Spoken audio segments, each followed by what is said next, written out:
watching a presentation of the Southeastern Conference on ESPN. A new era of the SEC begins in 2024 on ESPN and ABC.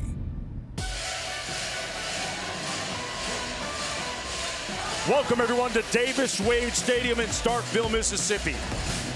And the familiar cacophony of cowbells ringing throughout the stadium. Mississippi State taking on Alabama in this Saturday night battle in the SEC West. This the 109th meeting between these two schools. Alabama has won the last 15 in a row. The Bulldogs looking to end that odious streak here this evening. On the sidelines tonight, the respective brain trusts. Nick Saban has 7 national championships. Zach Arnett, first-year head coach, has fewer wins than Saban has titles. We are ready to kick. Mississippi winning the toss, deferring to the second half. That means that the Crimson Tide will start on offense. Kendrick Law back deep for the kick as Mississippi State will kick off. 2 yards deep, he'll take it out.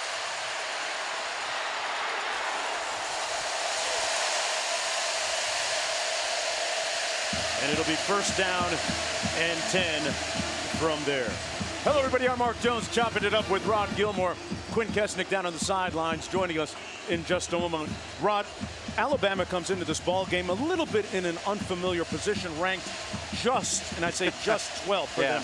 In the big picture, what does that mean for the Crimson Tide? Listen, Jonesy, the one loss to Texas did not wipe out their goals of winning the SEC, chasing a national championship. But make no mistake, there's no more margin for error. One more loss, and they're done. This is a young Alabama team. They showed like they were coming together last week. Elite defense, quarterback played well, but they will be tested in this environment tonight. Jalen Milroe, the trigger man at quarterback, out of the shotgun. Will hand it off on 1st and 10. They run it between the tackles. McClellan runs for the first down, a gain of about 11 yards. Let's go down to Quinn. This Mississippi State defense will be tested tonight, and they're playing without 2 starters on their front. They're playing without a defensive tackle and a defensive end. They also have a safety that is limited in terms of his availability. And what this means is that Nathan Pickering and Jaden Crumedy will have to play 60 to 70 snaps. They'll also have to get creative on their fronts, playing linebackers. They're just a limited amount of big men that they have, Mark. As if the challenge wasn't daunting enough. Milroe keeping the play alive, now going to be brought down behind the line of scrimmage by Jet Johnson. Going to be a loss of about 4 on the play. Jalen Milroe is completing 67% of his passes on the season so far. Had a nice game last week in their victory against Mississippi, went 17 of 21. Touchdown, 1 interception in the red zone. Red zone offense, something they're trying to clean up right now, far from the red zone. They'll run it over the left tackle, Caden Proctor, and pick up about 4 on the play. Rod, it sets up a 3rd down. Yeah, and this is the situation that Jalen Milroe has to handle. 3rd down and 12. A lot of noise. Will his receivers and the offensive line be able to hear him? Can he handle this? Will there be a false start? How's his composure? This is the first big 3rd down play for him. First big test.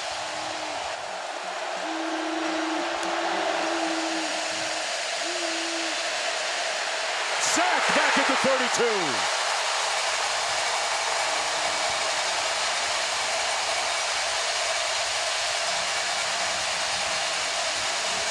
Well, Jonesy, you simply had a good pass rush, and then you got one guy hanging out, keeping an eye on Milroe. And he kept him inside, and that's the whole part of the plan. Mississippi State's defense, don't rush too far upfield and give him a picket fence where he can run through the slats. Keep it flat and force him to the edge. They run that 3-3-5 defensive scheme. Alabama punting on its opening series. Ball caroms at the 2-yard line, and it's going to stick and stay at the 1. What a punt. 67 yards in all. That's why you'd like to field the punt if you can, if you're Alabama. Otherwise, keep in mind, as long as the ball doesn't break the plane, it's good. It does not matter where the player goes, but simply where the ball is. Player never got in the end zone anyway. Well done. What a great job by James Burnham, the punter. 67 yards, and that leaves Mississippi State 99 yards away from the Alabama end zone. That was a career-long effort by Burnham. So it'll be first down and 10 for quarterback Will Rogers. In the shadows of his own goalposts. Little play fake, incomplete, and no flag. Thomas was working against Arnold. They like to test Arnold a little bit more than they do Kool-Aid McKinstry on the other side. You think? Yeah. Kool-Aid's an All-American on the other end, and the Mississippi State fans wanted some pass interference. He saw the hands there grabbing the jersey. It's always a judgment call, but I might have flagged him there. Yeah. Second down and 10 as a result. Woody Marks in the backfield. And they're going to sneak it out of the end zone. Will Rogers keeps it himself. Will Rogers is coming off a pristine week last week. He was 30 of 48. A career high passing for him, 487 yards, making his 36th consecutive start here this evening. Some stellar numbers for the senior quarterback, learning a new system, Rob. Yeah, he's under a lot of pressure this year, and not just from the defense. He has been an air raid quarterback. He's learning a balanced pro-style system, and last week started to get the feel for it. And we'll see how comfortable he is tonight in this new system. Passing out of the end zone, Rogers on the out, complete, but short of the first down, well short. The Tulu Griffin, who had a huge week last week, as chronicled by Q a moment ago, picked up just 3 yards. So it's going to be a quick 3 and out for Mississippi State. Yeah, and the bad news for Mississippi State is that they did not get enough yardage to have your full regular formation for punting. Your punter's going to have his heels at the back of the end zone. You'd like to have a little bit more than what they have right here. He's going to be a yard short of the back of the end zone or so. Keelan Crimmins with the punt. Nose of the football down. Comes down to the 47-yard line and hit immediately. The ball came loose. McKinstry couldn't hang on to it. Let's see who recovered it. Deshaun Page was there for Mississippi State. They're still wrestling. No signal, and now it's going to be Alabama football. An official signaling after the 42-yard punt that the Crimson Tide maintained possession. Yeah, averting disaster here. He never fielded that ball cleanly. No. That ball came through his arms and his legs before he was hit. That was actually a muff. Yeah. We got a timeout on the field. When we come back, my partner's cooking. We'll look at Rod's recipe for Mississippi State's success in a minute. Game plan and see what the Rod is cooking. Hey, when you've lost 15 in a row, you better have a recipe. Shock and awe. Do something early to throw Alabama off. Make them feel the crowd, feel the energy, and rattle Milroe. They've already sacked him twice. We've had a muff punt so far on schedule. Checked a couple of boxes already. First and 10 for Bama. Milroe hands it off. McClellan straight ahead, brought down by Nathaniel Watson. How does that 3-3-5 scheme match up against the way Alabama plays up front? It doesn't. Okay. Yeah, that's not good. Yeah, we'll get into it. On the handoff, it's going to be McClellan again. This time stopped up by Sean Preston. Look, and we got a flag down on the play as well. All start. Offense. None all 11 players. There we go. Yeah, that's the crowd. That's the cowbells. But in response to your question, this is a big Alabama offensive line. This 3-3-5 is an attacking defense. They're much smaller, so they're trying to win up front with numbers. Outnumbering Alabama at the point of attack. Now, the problem with that is that it's risky. You may get certain gaps and leave a gap open, and then Alabama may bust a run. and you are vulnerable on the back end with a lot of man coverage. So it's a roll of the dice, but this is their style. They've lived with it for a long, long time. Got to look at Nathan Pickering, number 22, up front on that defensive line. A lot on his shoulders tonight. They ran right through his gap. Nice gain that time by Roydell Williams, brought down by Marcus Banks. A 7-yard pickup, setting up a third down. Yeah, Jones, we talked about this offensive line. That left side, they've got 3 guys they play that are over 350 pounds. Third down and 4. They go empty. 5 receivers.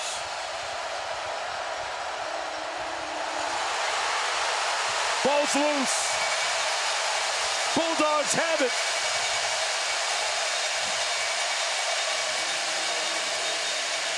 Oh, they're going to say fourth down. Wow. Got it back. The second consecutive time that the ball got put on the ground, much to the consternation of Nick Saban. Well, he knows his team is rattled right now. And if you've never been to an SEC game at night, you need to get to one, because it is loud, it is crazy, it impacts players, and this is a young Alabama team, particularly on offense. At quarterback and offensive line, we've had a bad snap, we've had 2 sacks, and we haven't had Milroe get into a rhythm yet. Well, you know that during the course of the week they had an opportunity to practice and simulate some of the noise that's made here. Did they have cowbells? Well, it wasn't quite like that. James Burnett punting. This one will carry him into the end zone, but it'll be down to inside the 5 or not. Nope. Broke the plane. They broke the plane. 49-yard punt. Well, Rod alluded to the atmosphere here at nighttime. Trent Dilfer said recently, an SEC football game at night has a way better atmosphere than the Super Bowl. Bet.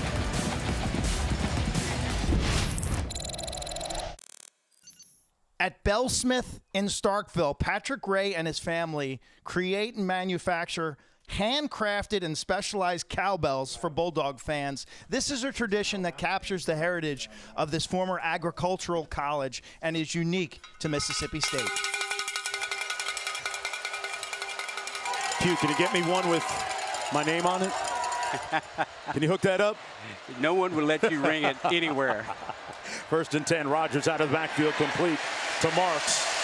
Marks is so dangerous, Rod, not just running, but doing just that, right? Well, that's the best matchup for him and for Mississippi State. He is an excellent receiver. Learned that all in the air raid. And when you get him out of the backfield, he's got a mismatch. So that's a good start for the Bulldogs to get him out in space. We'll see if they can hold up in protection otherwise. 6-yard pickup, 2nd and 4.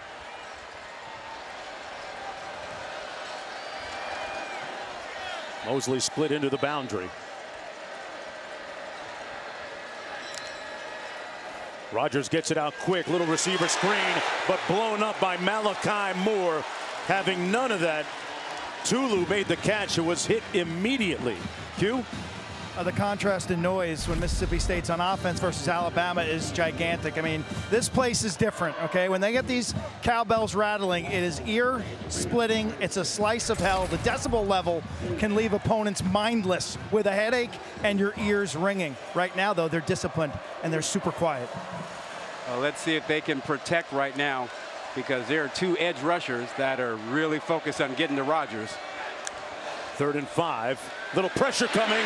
They got to him and sack him back at the 16-yard line. Marshall. And 4th down coming up. Yeah, well, this is nothing but really kind of getting after you with guys. And right up here, you're going to see a linebacker come free inside. Good double blitz inside. No one sees him, can't pick him up. And right away, Rodgers is down. So concerned about the 2 guys on the edge. Kevin Steele, defensive coordinator, comes with a blitz inside. Wow. First opportunity. Dials up some good pressure there. 4th and 14, punting time. Crimmins punting to McKinstry. Kool-Aid back on his own 37. End over end punt. It's going to bounce in front of him. and take an auspicious roll all the way down to the 30-yard line for Mississippi State.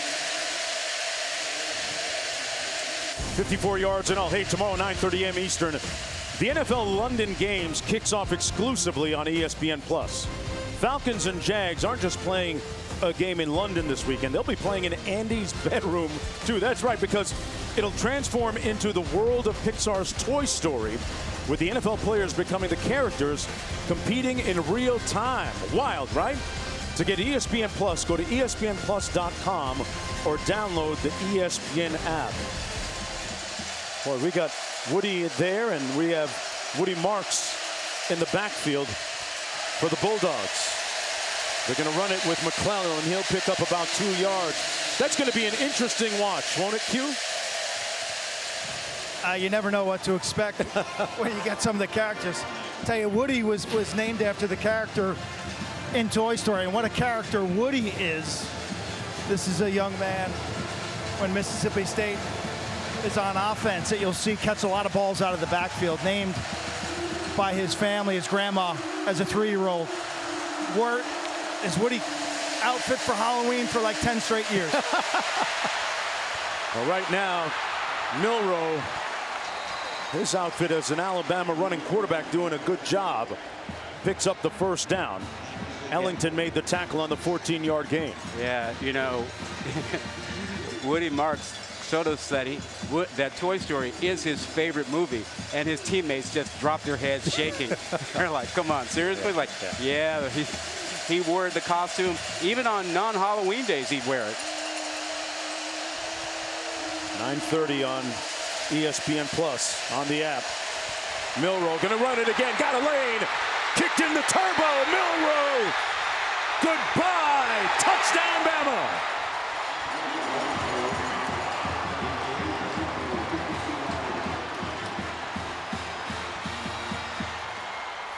$53 yards. And if you're going to spy him, you better have an athlete. Otherwise, that man will remind you of Michael Vick. I mean, that quickness and those jets, watch him take off here. There is no linebacker who's going to sit there and mirror him and chase him. Watch him split the safety in the corner and outrun him. This man, 220 pounds and really fast. Great speed. He rallied the troops after struggling in that opener against Texas. He has shown a lot of resilience and bounced back. His 3rd rushing touchdown of the season. Yeah, he was showing everybody his shoe bottoms on that play. We'll talk a bit more about that comparison on the other side.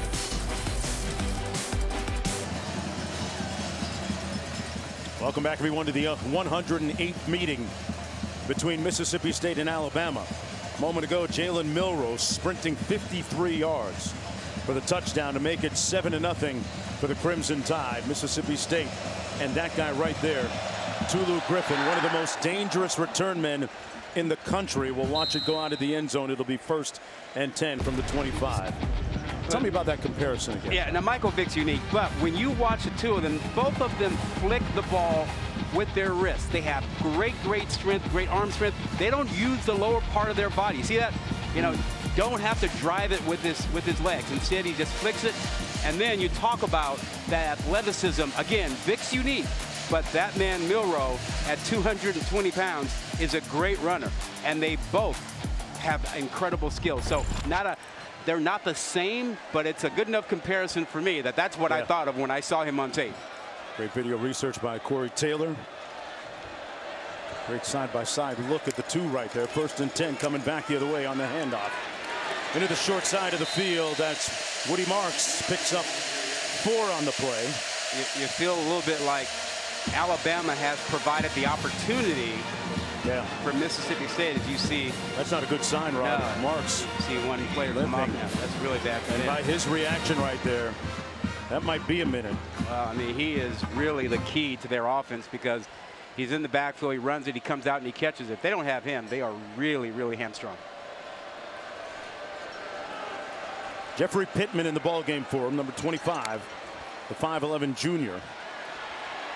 Rogers eluding harm and incomplete. intended for Jordan Mosley. So let's take one more look at that injury to Woody Marks. Made him leave the game.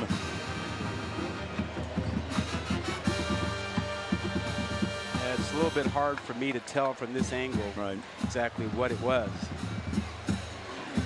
But, you know, maybe it was coming down on that leg a little awkwardly or so. Can't overstate the importance of him to their overall offense. Both him and Griffin. He's a matchup problem in and out of the backfield. Big third down here for this team. 3rd down and 6. Trying to get lined up. Rodgers, they set up a screen. Picked off at the 25-yard line by Chris Braswell. Still on his feet. Miraculously scores.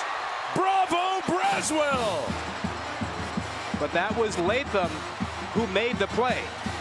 Latham got his hands up and tipped it at the line of scrimmage, and that provided the opportunity for Braswell and the presence of mind to go with it.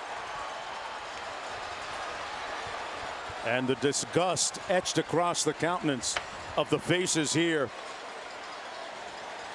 Oh. Wow. Yeah. What a turn. And how about Braswell ripping the ball away from Jeffrey Pittman, who's just come in. That is the first non-offensive TD of the season for this Bama defense.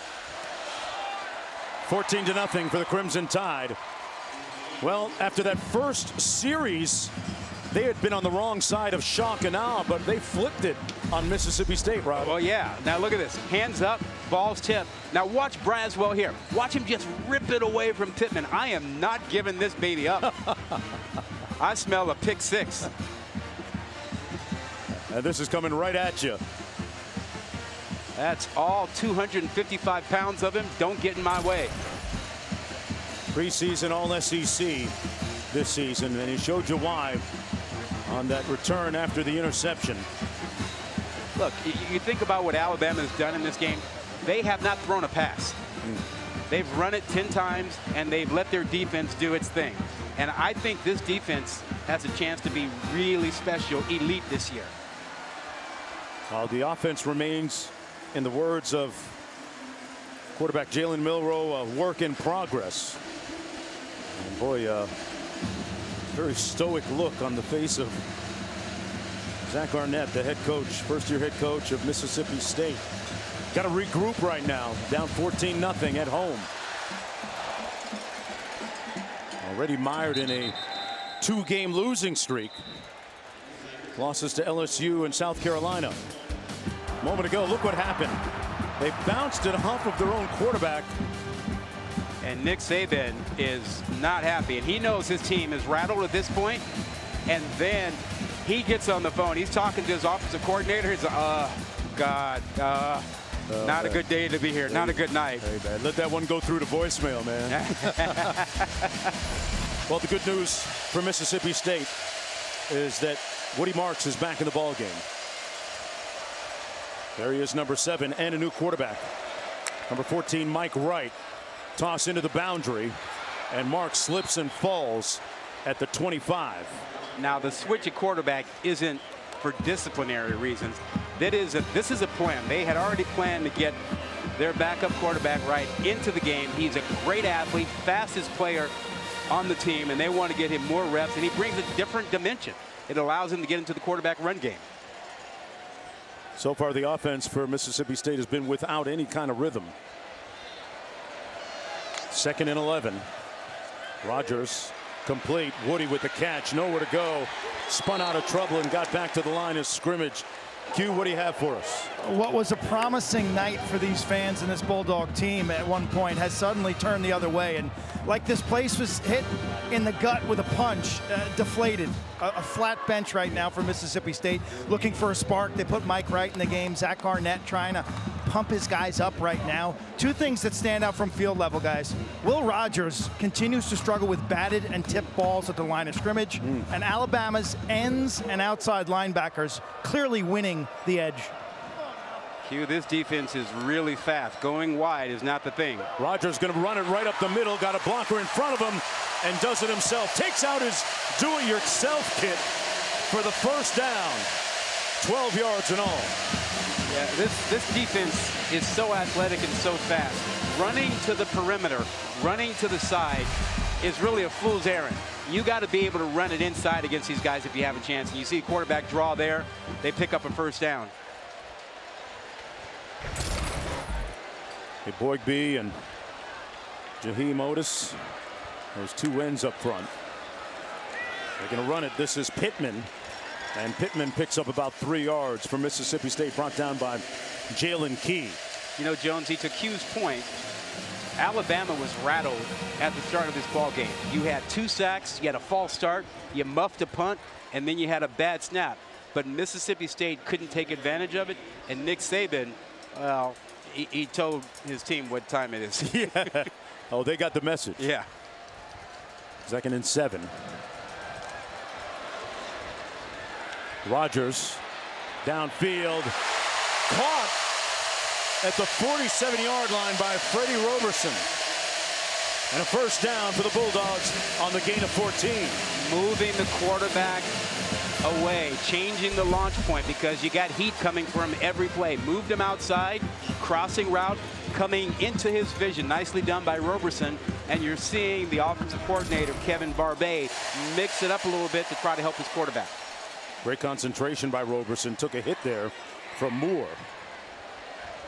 Marks back in the backfield. It'll be Marks over that right side, cuts it inside, and makes it down to the 43-yard line. Keenan makes the tackle for Alabama, but a 5-yard pickup. How about that?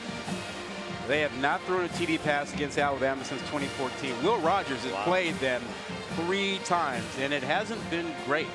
Not just the losses. Last year, 30 of 60. Imagine throwing it 60 times when they're coming after you to rip your head off every single play. Lost 30-9 in that game. 2nd and 5. Hand it off. Here's Woody trying to turn the corner. Does, and it's brought down right near that first down marker. They're going to spot it a little bit short, and that's probably going to be the last play of this opening quarter. Blackshear making the tackle for Alabama on the 4-yard carry. The Bulldogs coming away, hitting themselves in the helmets after that first 15 minutes. Woody Marks a little shook earlier in that first quarter. Alabama with a 14-point lead when we come back for the second.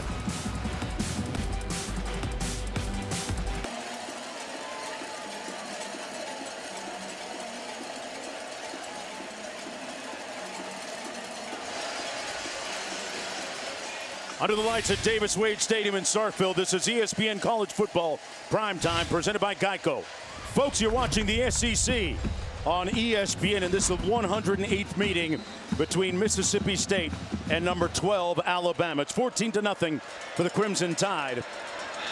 They've taken advantage of the Mississippi State turnover. And we got a flag down on the play on 3rd down and 1. False start, offense number 58. 5-yard penalty. It remains 3 down.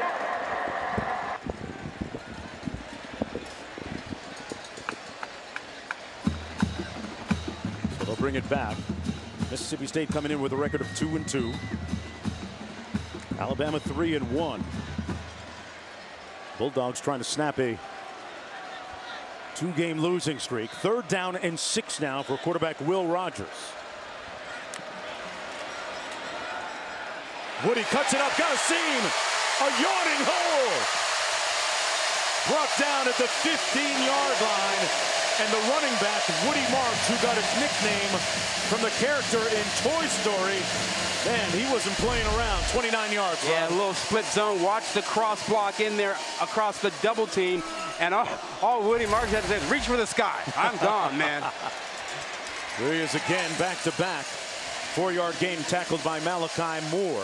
Good to see him running with authority after being shaken up a little bit earlier if you're just joining us. Exactly, and we talked about the fact that you're not going to hurt this defense by running to the edge. They are too fast and too good, and Marks is down again. Well, you got to see this. Oh, yeah. This is the 2nd time he's taken a knee. Talked about it a little bit earlier. If you're just joining us, Woody Marks is so important in the run and the pass game when it comes to Mississippi State's offense.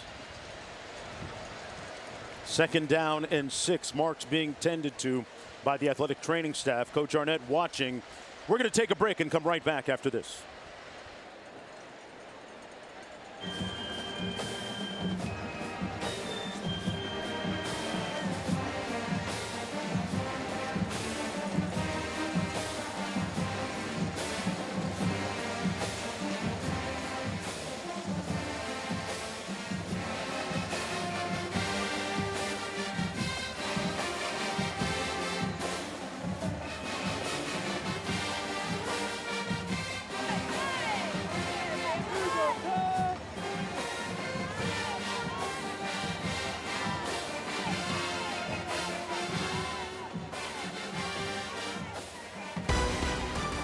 ESPN College Football Primetime is presented by Geico. It's easy to Geico. Welcome back, everyone, to Starkville, Mississippi. Davis Wade Stadium, the 108th chapter of Mississippi State against Alabama. Mark Jones chopping it up with Rod Gilmore. Quint Kesselnick down on the sidelines.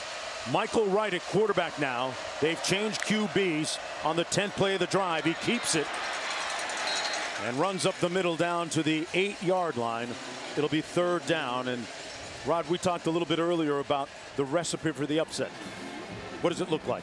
Well, it's not really all that complicated here. I mean, you got to have some shock and awe when you're facing a team you haven't beaten in 15 tries. You know, right. You got to do something, big plays and whatnot. And then the crowd has to get involved. You have to rattle Alabama. And they rattled Alabama early on. A couple of sacks, a bad snap, a muff punt. But Mississippi State couldn't take advantage of it. This conversion would go a long way. 3rd and 4.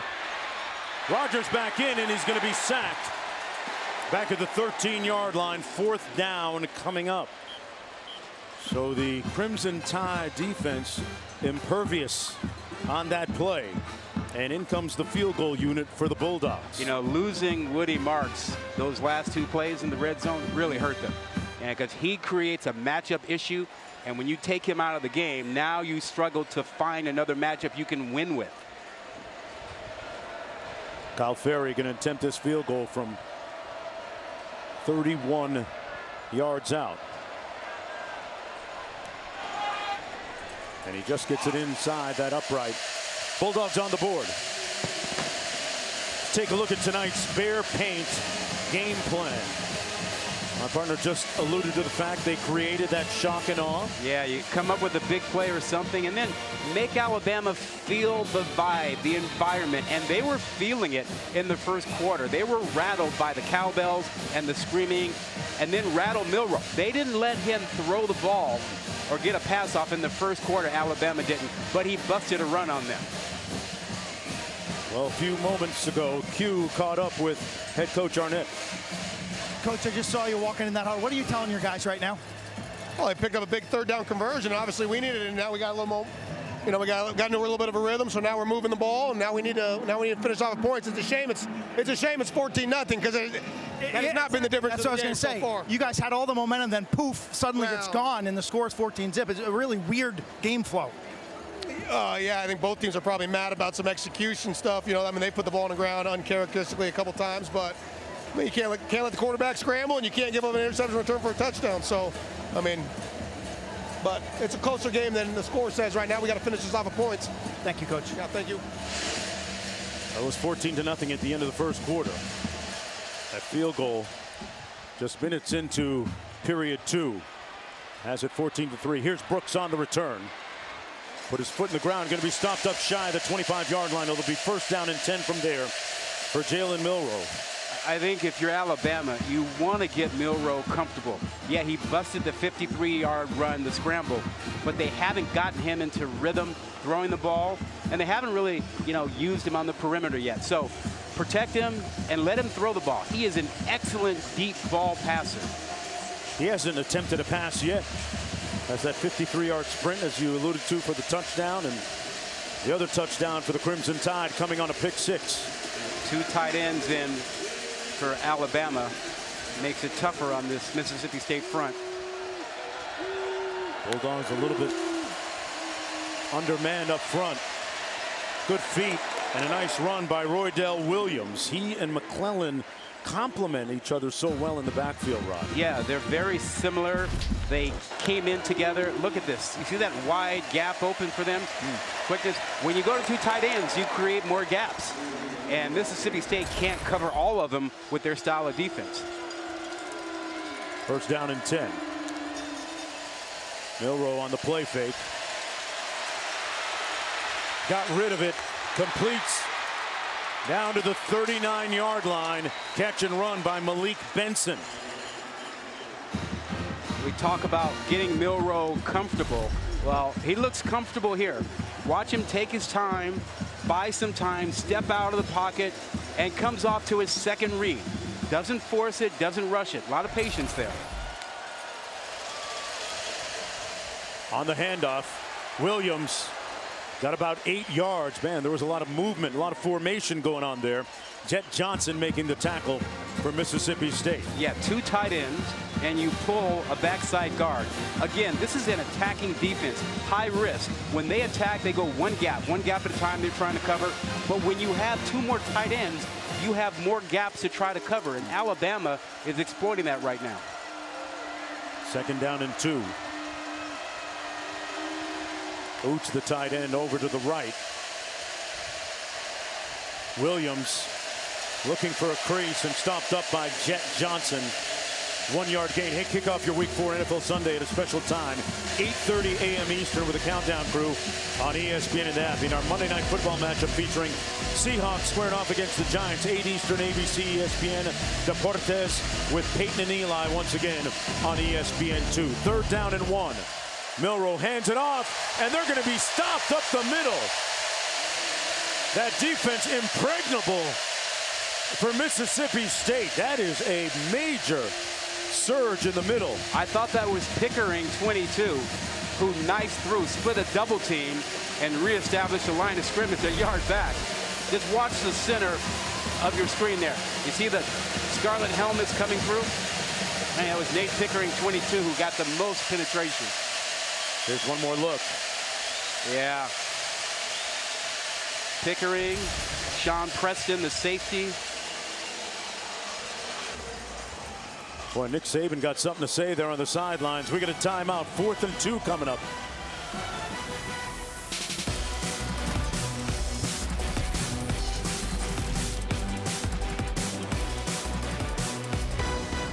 ESPN College Football Primetime, presented by Geico, is brought to you by Target. Get ready for Target Circle Week, coming October 1st through 7th. I'll tell you what, Nick Saban's blood pressure is not 120 over 80 right now. He will let you know how he feels. Hey, his team was rattled. And he said at one point, enough. Enough of being rattled. Will Reichert in to attempt a field goal on 4th and 2 from 48 yards out.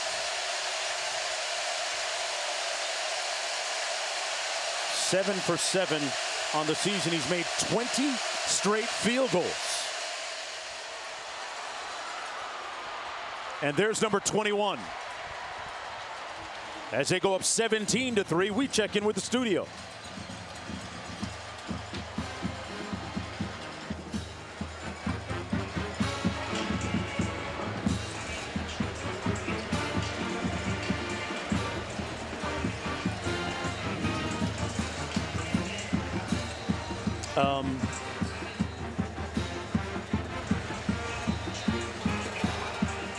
All right, back under the lights here in Starkville, Mississippi. Alabama going up 17-3, trying to make it 16 consecutive wins against Mississippi State. Let's take a little inventory and get you up to speed on what's transpired if you're just joining us.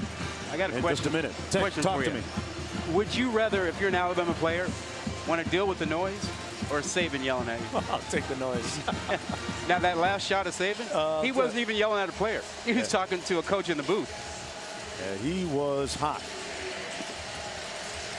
3-1 coming into the game tonight, and he had laid out clearly some of the pitfalls and dangers of going on the road in the SEC West with this team that's still a little bit of a work in progress. Young team, young quarterback, hostile environment, and again, an SEC game at night is crazy. Crazy, crazy environment. from the 3-yard line. This is Griffin. Tulu got a seam, got a crease. Oh, he got brought down at the 37, but man, what an education and acceleration there by Tulu Griffin. He is an outstanding return guy and an excellent receiver. Remember last week, 256 yards receiving. He reads this perfectly, finds a little bit of a lane in a wall, and accelerates. And now, Jonesy, if he's caught his breath, go right back to him. Get him back out on the field. They have not targeted him enough tonight. He's so important. Remember last January, he went to social media to announce that he was entering the transfer portal. And then a couple of weeks later changed his mind after meeting with coach. Good thing for the Bulldogs that he stayed. That pass incomplete. No flag on the play intended for Whitmore. Pass interference is the hardest call for officials, and it is a judgment call. And when you have a hand on a guy, that does not mean pass interference. But you want to talk about a guy who can make you want to commit it? This guy does. Yeah. Look at that. That's some nice ice, right? Yeah, he got a condo on his neck right there. More carrots than a rabbit around his neck, Q. He's quiet. He's a different guy on Saturdays, though, man. He flips the switch, and they've yet to get him uncorked. Here he is on a reverse. Let's see what he does. He can explode outside, and Alabama just runs it down. But they want to use him in screens, the fly sweep. Sometimes as a running back with some handoffs. They haven't attempted to throw the ball to him deep like they did last week when he had all sorts of success. They got to move him to create some matchups against the safeties and the linebackers. And if you missed it last week, he had 7 receptions, 256 in a school record. He was too loose. Q, this defense is too fast for the fly sweep stuff. You know, put him in the slot, get him matched up on the safeties, and you might have something. But, you know, running sideways against these guys, East, west, doesn't seem to work yet. 3rd and 8, little pressure coming, and they picked up the first down. Pass complete to Pittman. Pittman in for Marks right now and doing a good job making like Marks as a receiver. Rob. Yeah, option route out of the backfield. He chooses to go inside, a good matchup. But watch Rogers. Rogers knows he's going to take a hit. He hangs in there and waits for the circle option route over the middle. Out of Hines Community College here in Mississippi. There it is. Decides to go inside where the backers had vacated. Pittman in for Marks. First down and 10 from the 40. Pittman now motions into the backfield. On the handoff. And Alabama limiting that gain to about 2 yards. Listen, partner, I've been impressed with Rogers so far. Remember. Which part of his game? Well, just his confidence in this system. This is a guy who's been running the air raid offense since he was a kid. His dad coached it in high school. It was the only thing he knew. He went and played for Mike Leach, ran the air raid. Now he's got to learn how to deal with tight ends on the field, play action, how to turn his back on the defense and read. Whole different system. Making that adjustment. Had some company after the ball fake and throws it out of bounds wisely. Marshall was there to apply a little bit of pressure, and Garner Minshew, one of his mentors too, right? When you're talking about Rogers, a guy that is very familiar with the system as well. Yeah, Minshew played for Mike Leach at Washington State, and then he's with the Colts now in the NFL, and he was the big brother. And so watching film all these years, now all that has been tossed out by Rogers as he's adapted to this new system. 2nd down and 8. They run it. Woody Marks back in and looking spry on that mini sprint. Jalen Key with the tackle. He's got that left ankle taped up heavily, so we assume that was the issue he was having earlier. And a tremendous. Now watch the right side of the line. See the double team and see how they get everything pushed back inside. And a nice cut off the right ankle for Woody. Good eyes, Rod.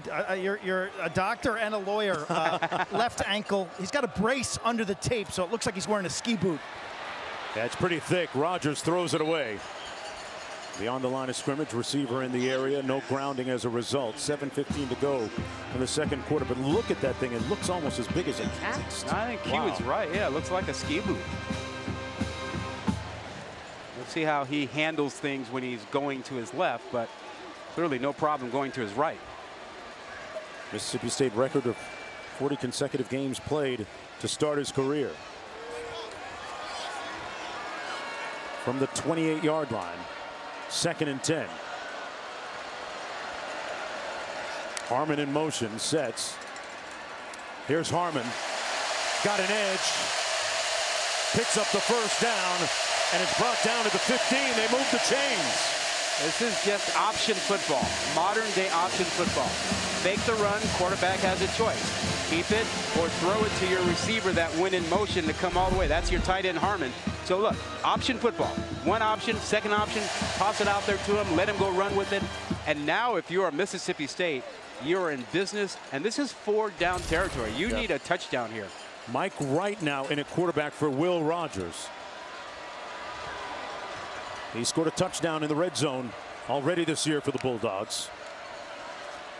Keeps it. Right! The right time! Touchdown!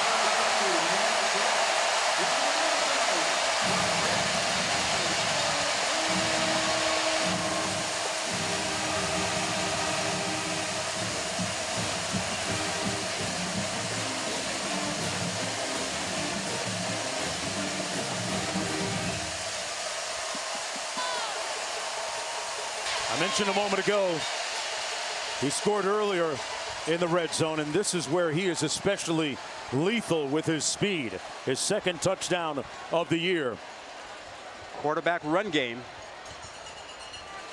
And Rod, it almost feels like the Bulldogs have found a little bit of rhythm offensively. They have found a way to get back, and listen to the crowd. It is crazy. So is he.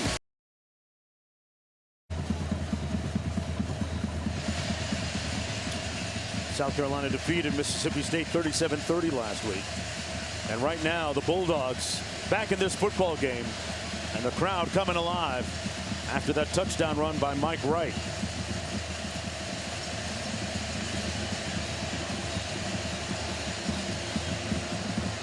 Brooks back for the kick. And he'll watch it go into the end zone, 1st and 10 from the 25. Jonesy, let's go back to this touchdown play. This offensive line does a tremendous job on this zone read. Everything gets washed down to the right. Watch the blocking, the center, guard, and everybody pushes everything to the right side. You bring your tight end back around to kick out, and then you've got the zone read action in here. And Wright reads it perfectly, doesn't worry about the unblocked defender, and shows you his jets. Don't block that guy, block the guy on the edge, and here comes the quarterback right at you, perfectly read. Untouched. You think Nick Saban noticed that wasn't the way he wanted it played? Here's his quarterback, Milroe, trying to get to the edge and pushed out of bounds after a gain of about 5, close to 6 yards. Jalen Milroe waited his time. Partner. Go ahead. To become starting quarterback and ready for the opportunity. Everything pointing and lining up his way, he feels. Yeah, remember, they've been a slow starting team. 17 points tonight, 7 from the defense in this ball game. Milroe feels like they got their swagger back in that win last week. Sidesteps, still on his feet.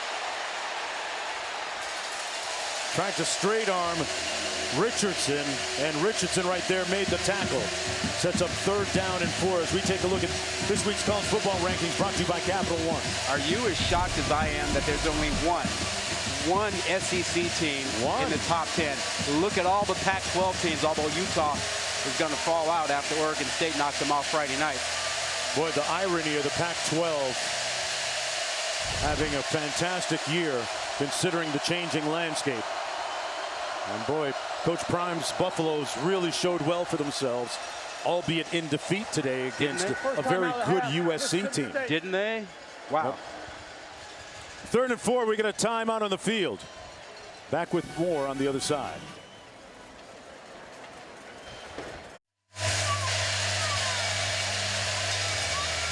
Welcome back, everyone, to Starkville.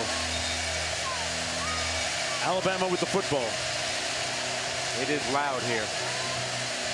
I can't hear you. Now they have to stop that when the center gets over the ball. They can yell, but they can't use the cowbells once it happens.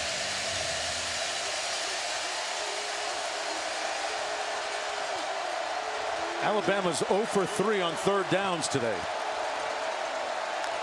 Milroe got rid of it quickly, complete. And that's going to be a first down. Brooks with a nice run after catch.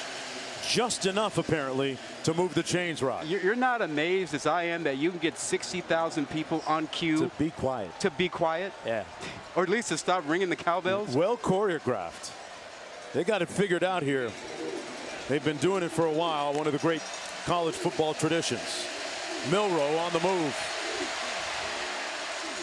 Fake that little jump pass and steps out of bounds about 4 yards shy of the first down. Got 6 on the play. Jonesy, 1 pass so far tonight for Alabama. What does that say about their overall offense? I think this says they're being conservative. They're concerned about the noise and the ability to make the intermediate throw, because really Milroe is great at the deep throw, and the intermediate throw becomes a little bit complex if you have these issues going on with the crowd and trying to go from one read to another. Oots in motion. Milroe with the toss to the wide side of the field. That's McClellan, and he's going to be brought down right near that first down marker. Crumedy making the tackle along with Johnson. You know, I bet if Q had it his way, Q would say, just go to the quarterback run game. What are you doing, right, Q? Yeah.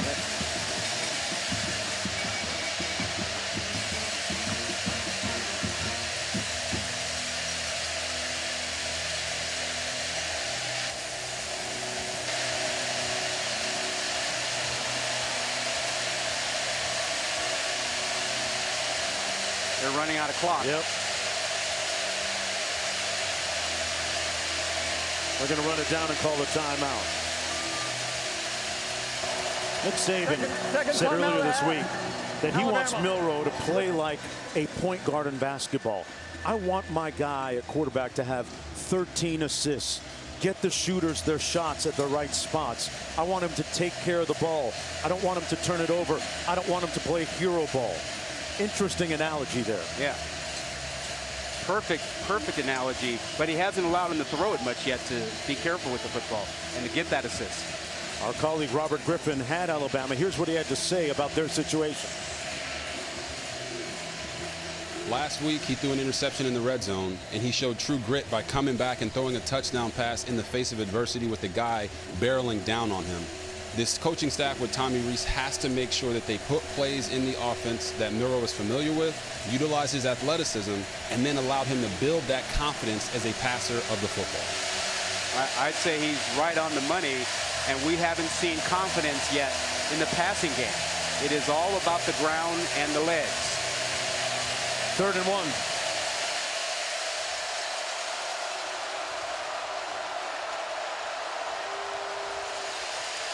Gonna keep it himself. Looks like they blew it dead. Looks like we've got some illegal motion. Amari Niblack. False start. Offense number 84. 5-yard penalty. Niblack,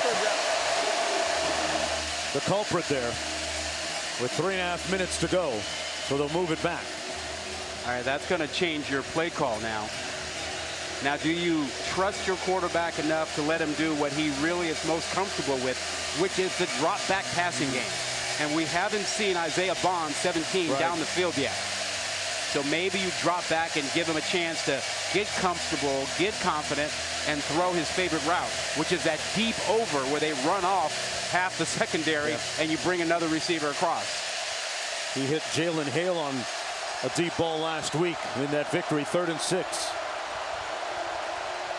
Niblack in motion. There's the throw on the money. Cash to Niblack to move the chains. You see how he flicks that out there? He doesn't really drive his legs. Doesn't have to. He's so strong, and he can flick it with his wrist. And that's the kind of thing that gives him confidence. Watch this. Lower body ain't going to move a whole lot. Watch a little flick of the wrist. Now, like throwing a dart. Move the chains with a little over 3 minutes to go here in the first half. Law in motion. They're going to hand it off to McClellan. Puts his hat down. Some determined running. Relentless. Got 12 on the play and moves the chains again. Yeah, really good play inside. Duo, double team blocks by the guard and center right up to get to the linebackers. And then you got your running back simply picking where he wants to go. Wow. Perfect. From the 32.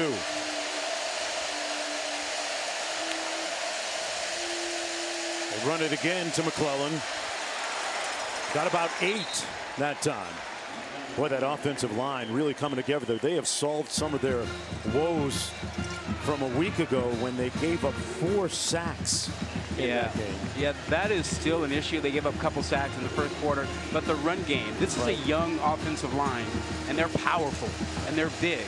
That left side, 360, 350. Wow. Milroe on the move. Little pass to Oots. And we got a flag down on the play. 1:54 to go.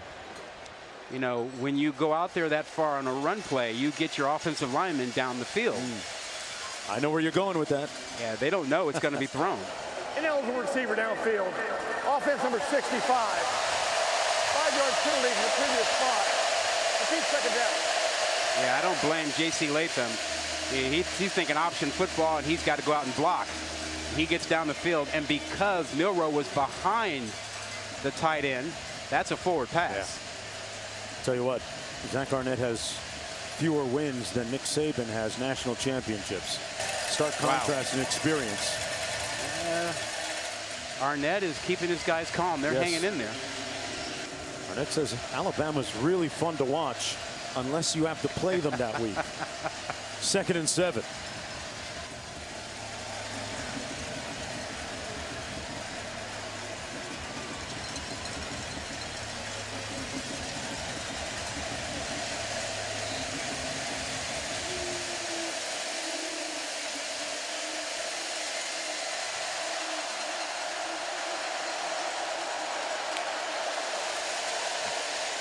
Hale out to the top of the screen. He comes back underneath. Complete to his back. McClellan broke a tackle all the way down to the 10-yard line. It'll be 1st down and goal on the 19-yard catch and run.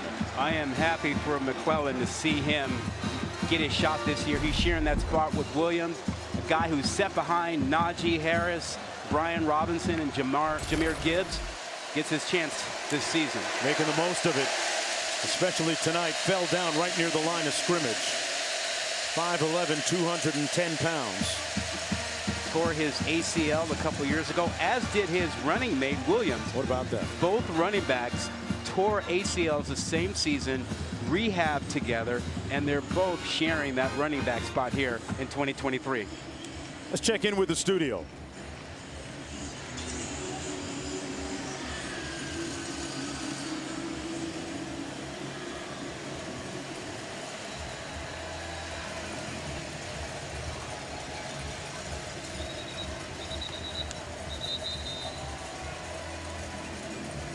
I wonder if Matt and Joey have figured out the SEC West yet.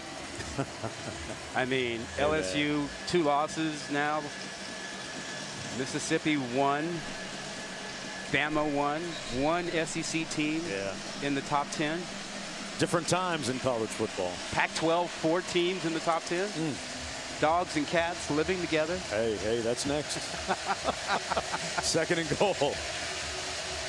Milroe 66 yards rushing already tonight and a touchdown.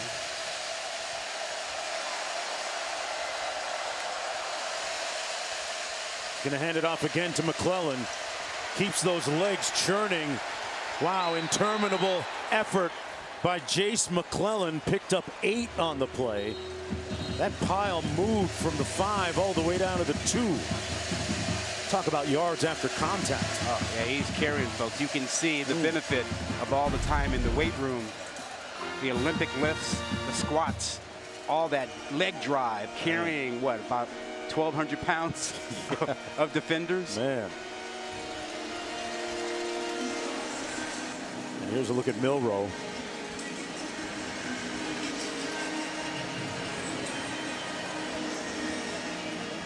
Q, what do you got down there about your Bulldog buddy?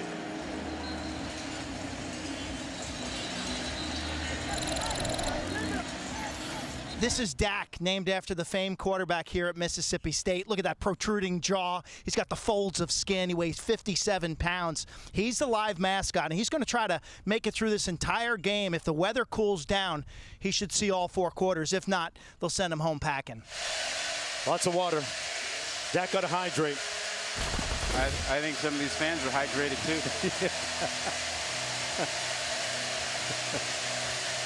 12th play of the drive for Alabama coming up.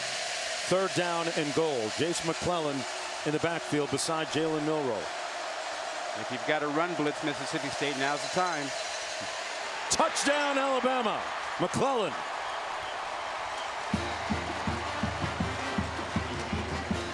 Again, extra tight ends. 3 tight ends. And that creates extra gaps.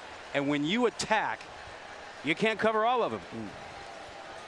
Wide open middle of the field for McClellan. They rode him like Seabiscuit on that drive.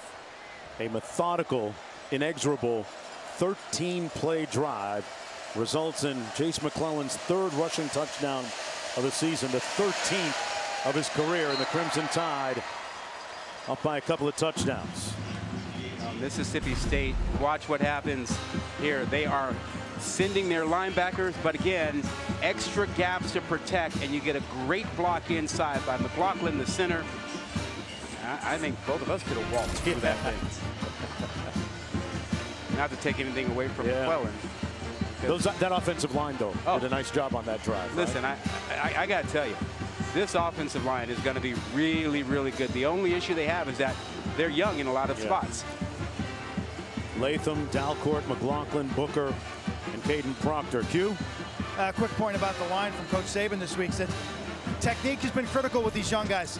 Get your hands inside and put your second step on the ground. And what he's alluding to there is that initial punch and thrust, but then finishing it to get movement. And on that last drive, that line, this young line, big guys, 360, 352, 360. It's a new generation of weight in terms of offensive linemen.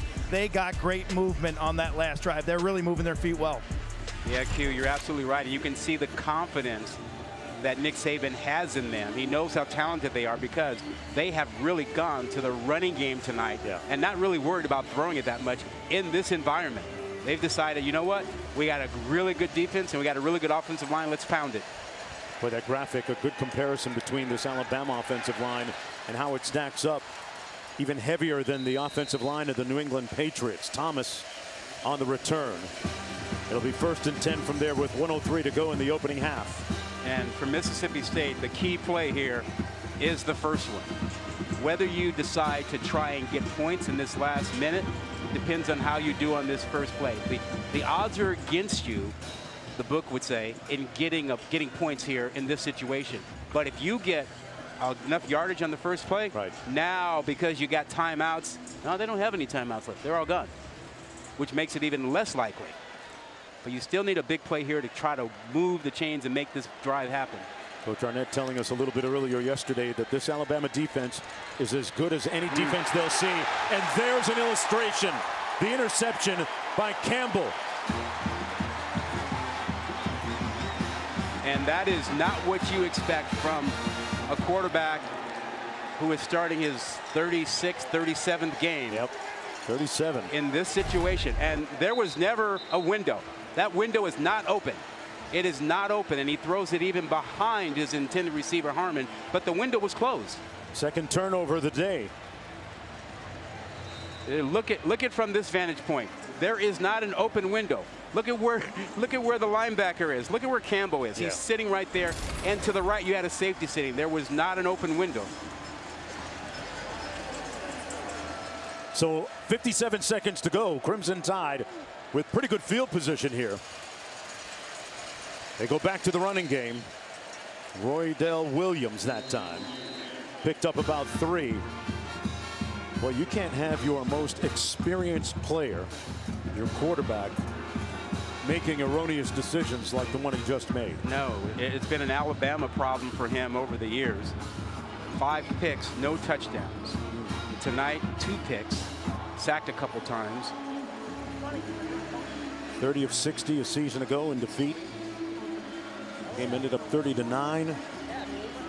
Right now, Alabama without any timeouts now remaining. Neither does Mississippi State after the last one. Yeah, but with 51 seconds here and the ball at the 28, Alabama can pretty much do or call whatever they want offensively. They don't have to worry about, you know, the clock running out on them. If they want to run the ball, they can. If they want to work it down the middle, through the air, they can. I still think there's a place here for them to let Milroe take a shot. And again, Isaiah Bond is the guy that is their best receiver, but they have not really gone after him, targeted him much tonight. There he is. Benson split wide to the bottom of your screen. He's looking deep over the middle, caught.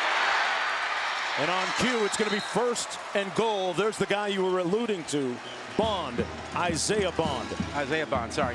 Yeah, and you know, good protection and a deep, deep crossing route. Plenty of time. Milroe going to run it, put his foot in the ground, cut north, got to touchdown. And it came out, but he was in first. It's going to be ruled a touchdown. Jonesy, you know what's so impressive about this? The decision making. He was decisive about deciding to run.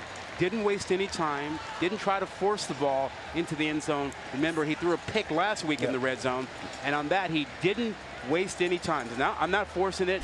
I'm getting out of here. Look at this. Looks right. Doesn't see a second read. I'm out of here. And boy, did he put a move on Sean Preston, did he ever. The middle safety. Second touchdown tonight for Milroe. And here's a look from the pylon cam. Yeah, he was in before it came out. Yep, breaks the plane. Well, last week, Milroe was efficient in the passing game. Tonight, he's been extraordinary in the running game. They're taking a look at that last play. They won 24-10 last week, and in wake of that, Milroe said, I feel like as a team, we got our swag back. See, he's across there, and he's still got good control of the ball. Yeah. He did. Well, once he breaks the plane, and he had control of it as he broke the plane, so that's got to be a touchdown. Remember, you need indisputable video evidence to overturn the call. And I don't know, correct me if you think I'm wrong, but I don't see anything to say you got to overturn that call. I might even confirm it with that. Yeah. Jalen Milroe going back a couple of years before deciding to come to Alabama. He initially was headed to Texas. Ironically, the team that vanquished Alabama in their season opener, but well, he's progressing. He's a Texas guy, clear eyes, full heart, and you know, committed to Texas. And then, as I understand it, he was interested in playing for Sark. Sark was the OC here at Alabama. Yep. And then Sark left and went to Texas after he changed. And you see, again, this replay, he had broken the plane. The ball broke the plane, to be more specific right there. That ball is beyond the plane. Yeah. So that's the touchdown. Can't see this being overturned. After further review, the ruling of float touchdown stands. That's the right call. There it is.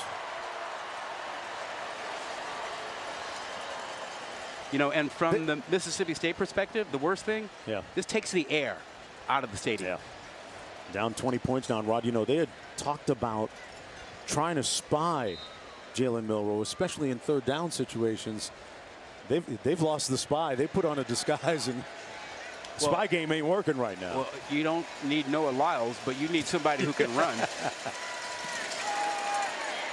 31 seconds to go in the opening half. Mississippi State has given it away twice, resulting in 14 points for Alabama.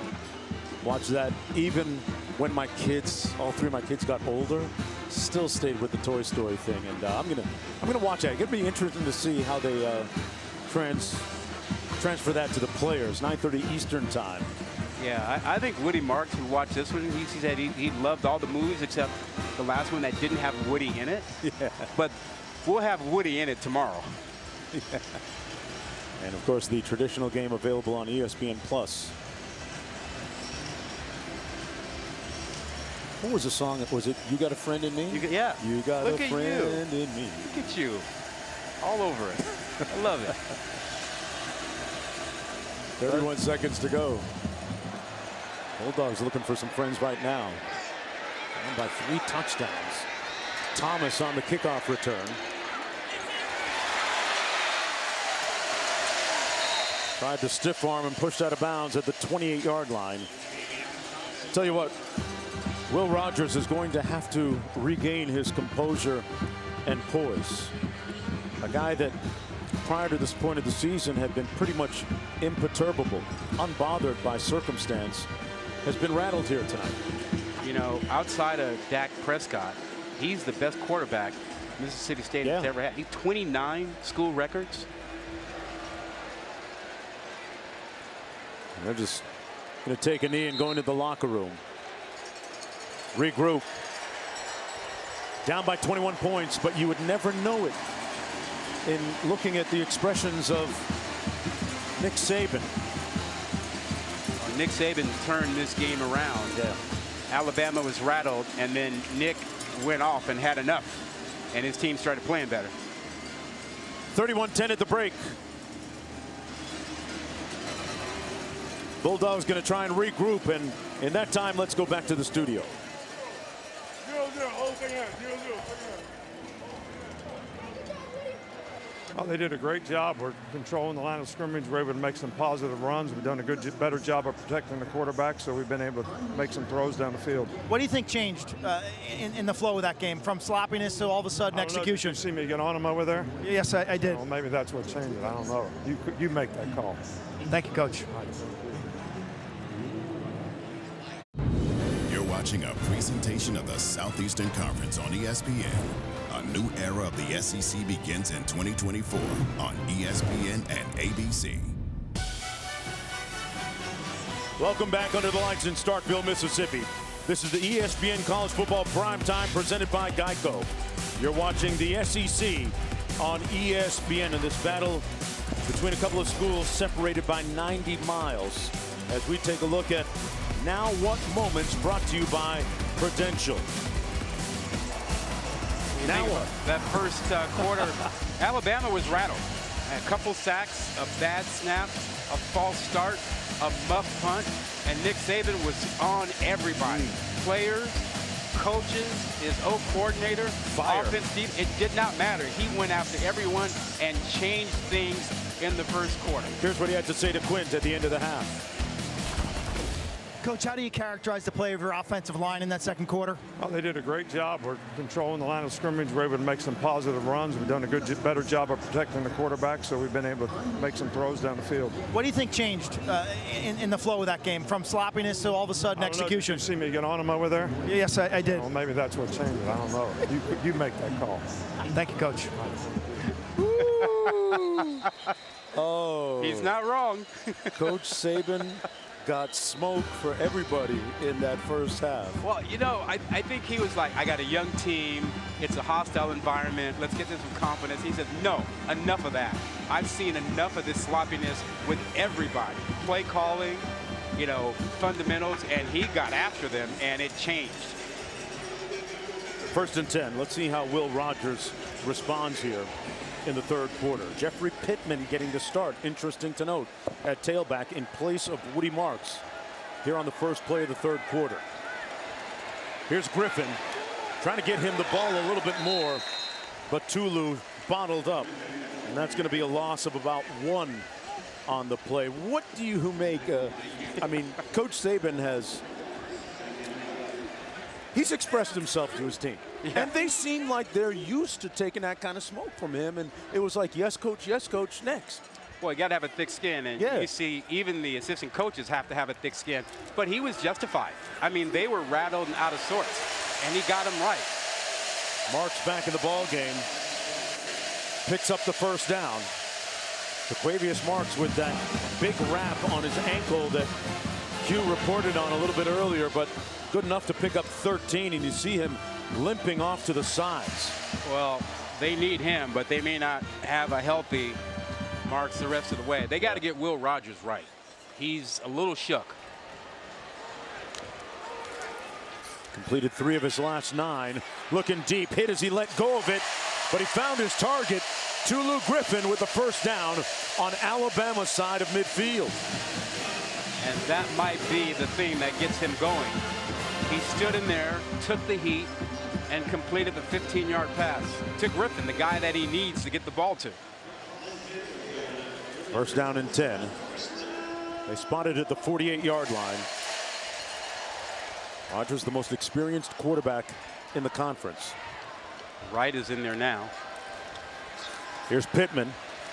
Cuts it north-south. Keeps those legs moving. And Q, he picks up a first down. It's a real positive start here this third quarter for this Bulldog team under first-year head coach Zach Garnett. And coach is not, let's say, into cliches. He wouldn't sugarcoat things either. He just went up to me and said, we got to get the ball. We got to go down and score. Defensively, we got to somehow find a way to stop. And I think the biggest challenge for Mississippi State in this game is their defensive line. Banged up. And you saw the way Alabama started leaning on them in the last 10 minutes of that first half. Mike Wright came in at quarterback for that play and handed it off to Pittman. No gain on the play. Malachi Moore making the stop. Well, Q is right on the money about Mississippi State's issues with their defensive line. DeMonte Russell out, Trevion Williams out, and they're dealing with an offensive line that is bigger, stronger, and using 2 and sometimes 3 tight ends. So, really loved our meeting with Coach Arnett yesterday. Get into that in a little bit. Rogers scrambling, got an alley, nobody near him, and he tiptoes out of bounds at about the 21-yard line. First down, Bulldogs. See how his confidence grew after he completed that 15-yard pass to Tulu Griffin.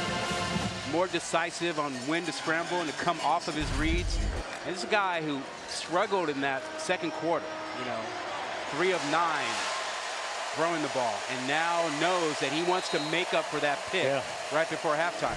Mike Wright, though, comes in at quarterback for this next play. Wright scored a touchdown in the first half. He's the fastest player on this team.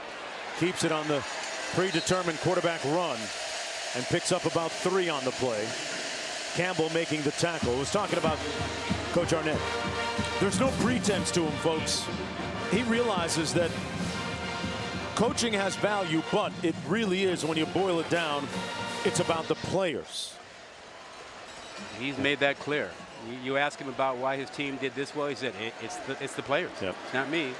Coaching's not the difference, it's the players. Worked with Mike Leach, Rocky Long, couple of great influences.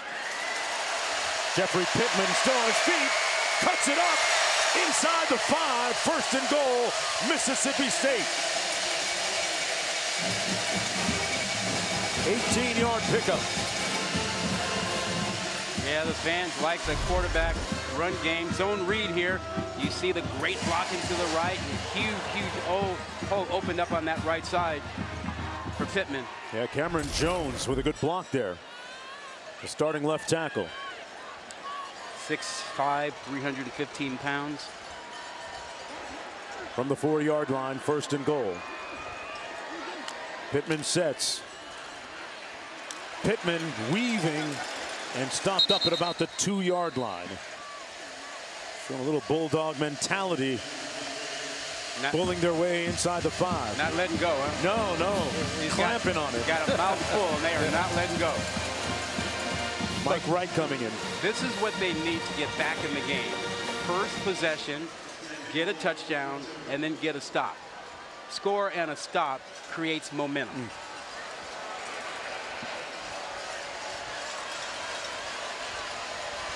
2 receivers split to the bottom of your screen.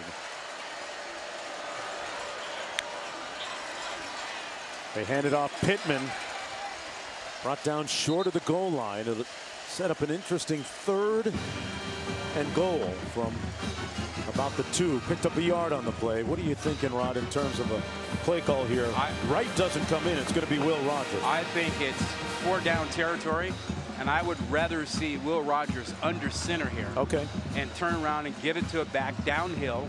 And if you don't get in, maybe you get to the 1 close enough to where you have a chance to let your quarterback sneak it on the 4th down. But they cannot settle for a field goal down here. 11th play of the drive. He's going to throw it. Pittman, a race to the end zone, got there.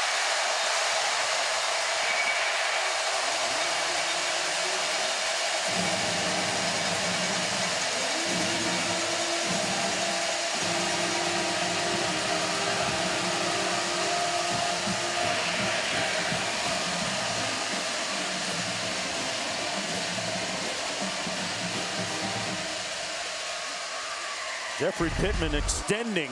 Yeah, and this is really on Pittman. Watch him use his entire body. Left hand, one-handed catch.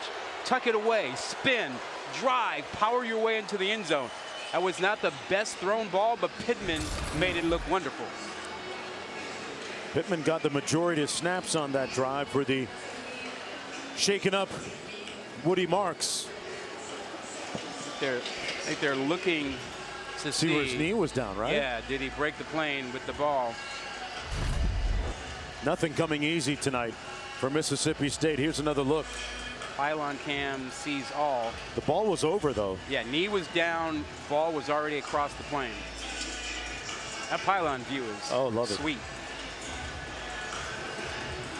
I think they may be wondering if his knee grazed the ground a little bit further back. I don't think it did. If it did, it was maybe just one blade of grass. Yeah. See, he's in right there. Yeah, that's a touchdown right there. I'm guessing that the touchdown's going to stand. Touchdown stands.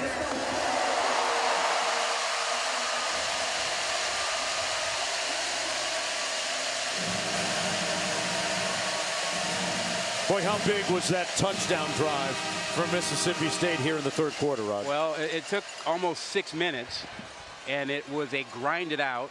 You got your quarterback a little bit more confident because he was able to make a big throw and also to run, and you push it in exactly what you need to start the 3rd quarter. And now the question becomes, can your defense hold up against that massive offensive line that's been pushing them around all night?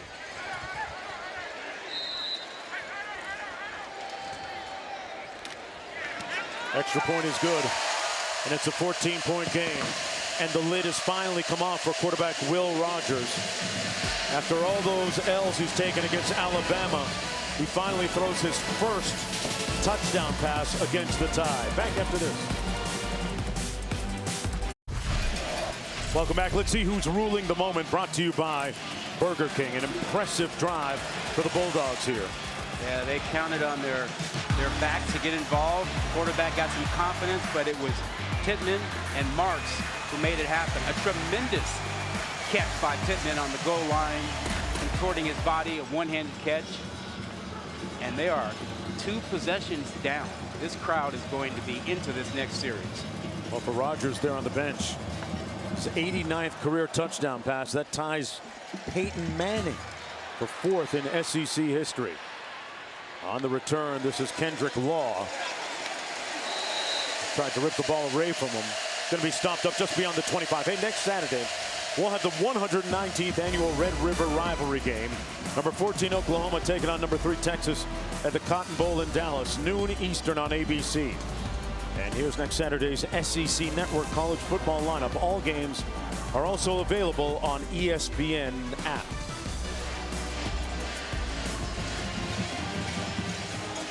Hey, Jonesy. Talk to me. You see that 3 safety look that they play with? Okay. That guy right there, the middle safety, Sean Preston, he's got to get more involved. They got to have him involved to help stop the run. And he can do it. He comes from 10 yards deep at times, but he's got to be more involved to help them shut down this rushing attack. Here he comes up.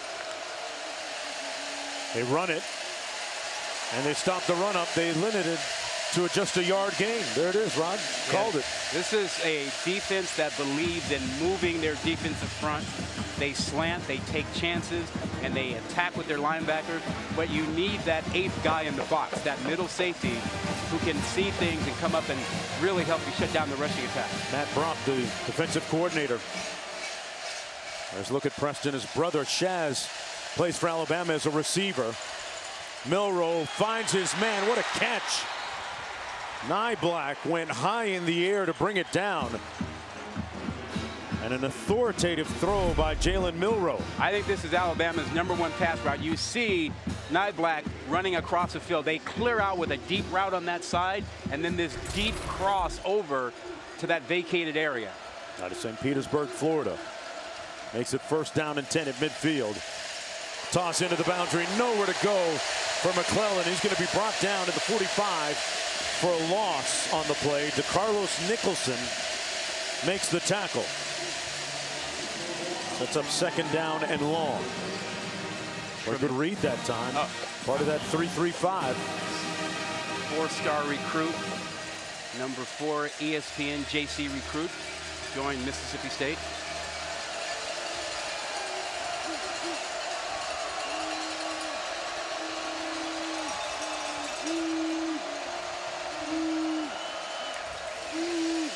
Milroe hands it off. McClellan got about 4 yards back. Jet Johnson making the tackle on the play.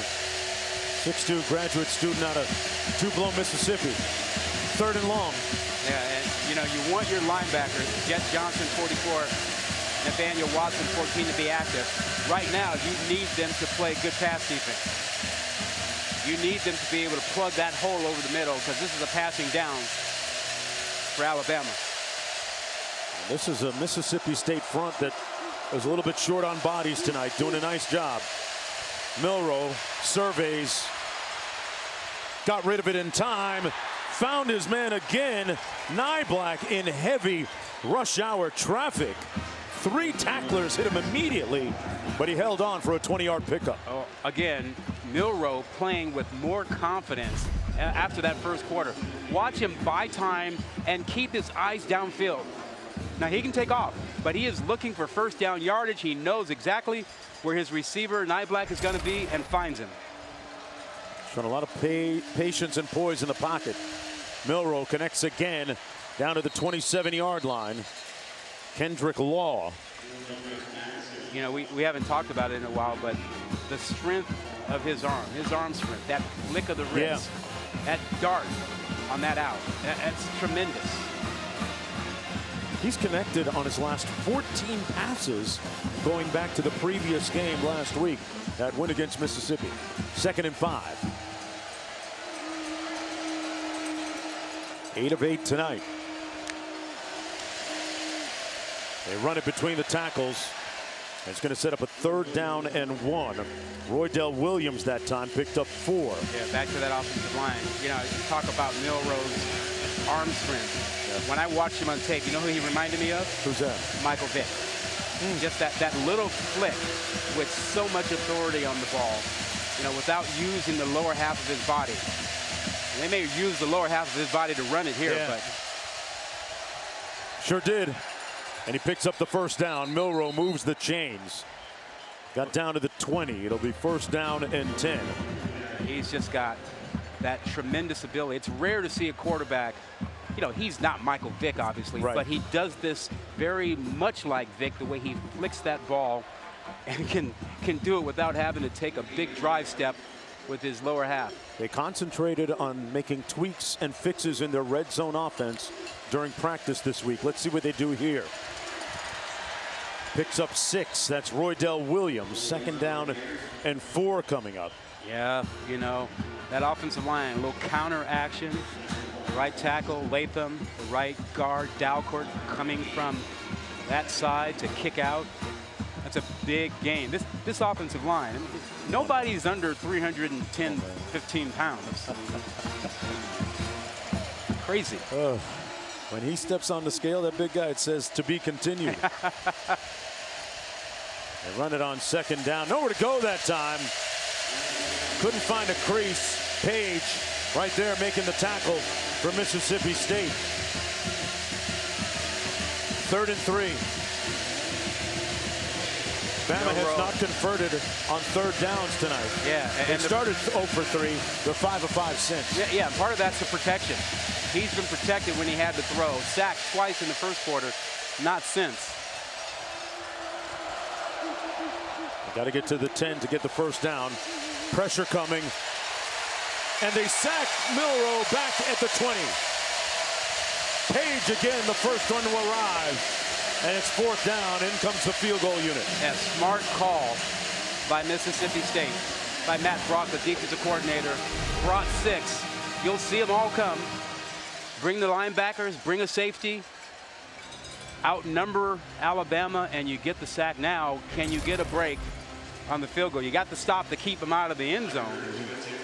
This guy's Mr. Automatic. Yeah, Reichert has made 21 consecutive field goals. This one coming from 38, made one earlier. Make it 22 straight field goals to make it 34-17. So they cash out with a field goal. We'll be right back after this.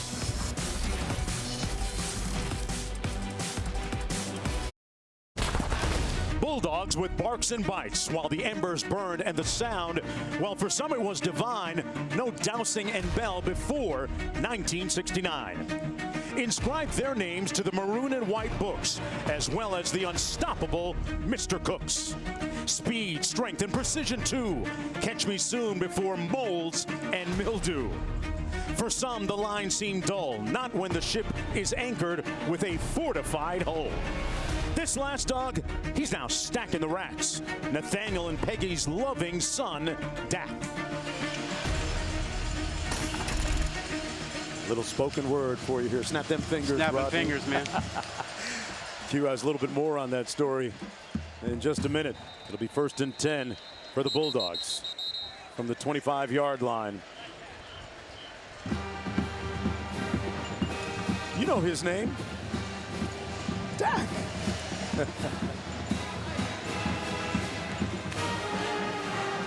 Back in Starkville, we salute the trailblazers and pioneers who plowed a trail for those on the field tonight. We head back to 1969. Frank Dowsing and Robert Bell here at Mississippi State. Dowsing from Tupelo, a great sprinter, ran the 100-yard dash in about 9.5 seconds. He was an All-American defensive back. And people at the time said he impacted Tupelo more than Elvis, who was born there. They were the first black players to play for the Bulldogs. Robert Bell and Dowsing led him to a winning season in 1970. Bell, defensive lineman from Meridian, Mass, who passed away in 2020. Known for his bull strength, being a force, but his grace off the field and his temperament. These were men who bridged the racial divide in the face of taunts, jeers, Confederate flags. They used kindness to transform. Unbelievable story with those two. And Davis carries the football. Got to have so much respect for, as you mentioned, Q, the trailblazers, guys that had to face a lot of the vitriol at the time and some of the hate, death threats, etc., and still able to perform exceptionally well on the field, and in the case of one of them, on the track.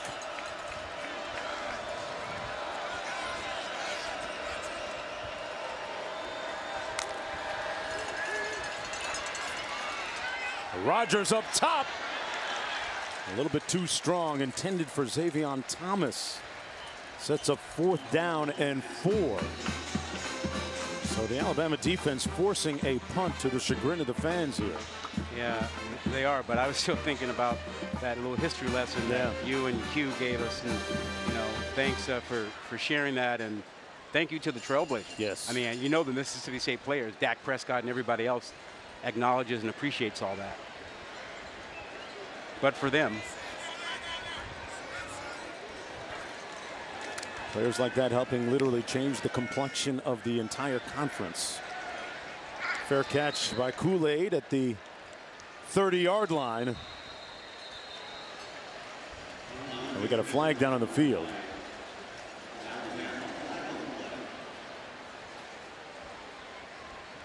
With 1:31 to go.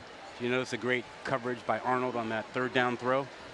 During the kick, holding, receiving team number 9. 10-yard penalty from into the kick. 1st down. Alabama has 2 corners that are really, really good. Kool-Aid, McKinstry gets all the attention, but Arnold's You think it had pretty good. Are you alluding to the fact that it had something to do with that conversation Coach Saban had with him earlier? I think he reminded him. Listen, we talked about at the beginning of the game about Alabama having no margin for error. Right. That the one loss to Texas put them in that position. And it seemed like Alabama was, kind of sleepwalking, a little rattled, no sense of urgency. And Saban gave them a sense of urgency. Yeah.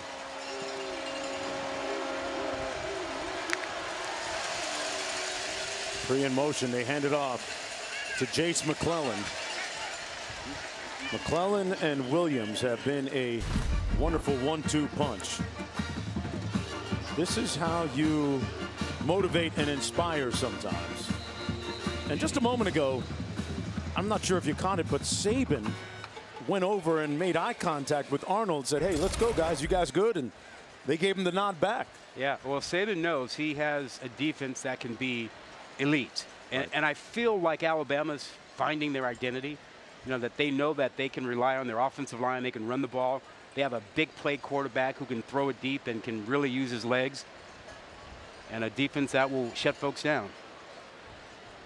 That's Jaden Crumedy. And they can, on the field, they can ill afford another loss. Yeah, they're already, sorry, Rod, they're already without Trevion Williams and DeMonte Russell up front. And line of scrimmage players are the people you need to be successful against Alabama. Well, we talk about style of defense. When you're Alabama and Georgia, you can play a four-man front. You know why? Because you're at the top of the food chain. 5 stars? You get the 5 stars. You get the 300-pounders. You get the guys who are 6'4" and they can run. You get all that. When you're Mississippi State and others, you don't. So you find other schools playing a 3-man front, a 3-3-5, using more linebackers because they can get linebackers. But the premium on big defensive linemen and big offensive linemen is huge, and it belongs to the Ohio States, Michigans, Alabama, Georgia. Those are the ones who get multiple players like that, and then you get everybody else who tries to find a way to make it even. And for some of those 5-star players, as Nick Saban astutely pointed out this week from a colleague, he heard that some visits are now going for $5K per. Yeah. Yeah, he was talking about name, image, and likeness. Yes. And, Nick is, he's all for the players having the opportunity and the right to earn money. He'd just like to see some guardrails on NIL.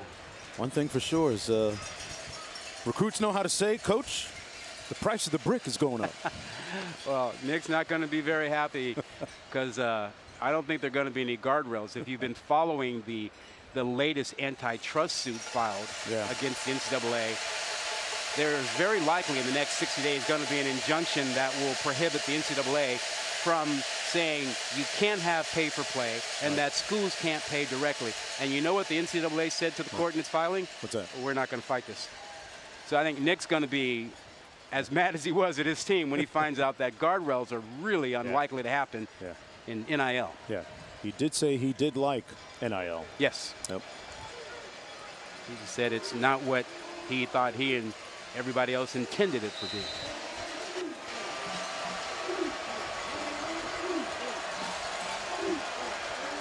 Second and 5.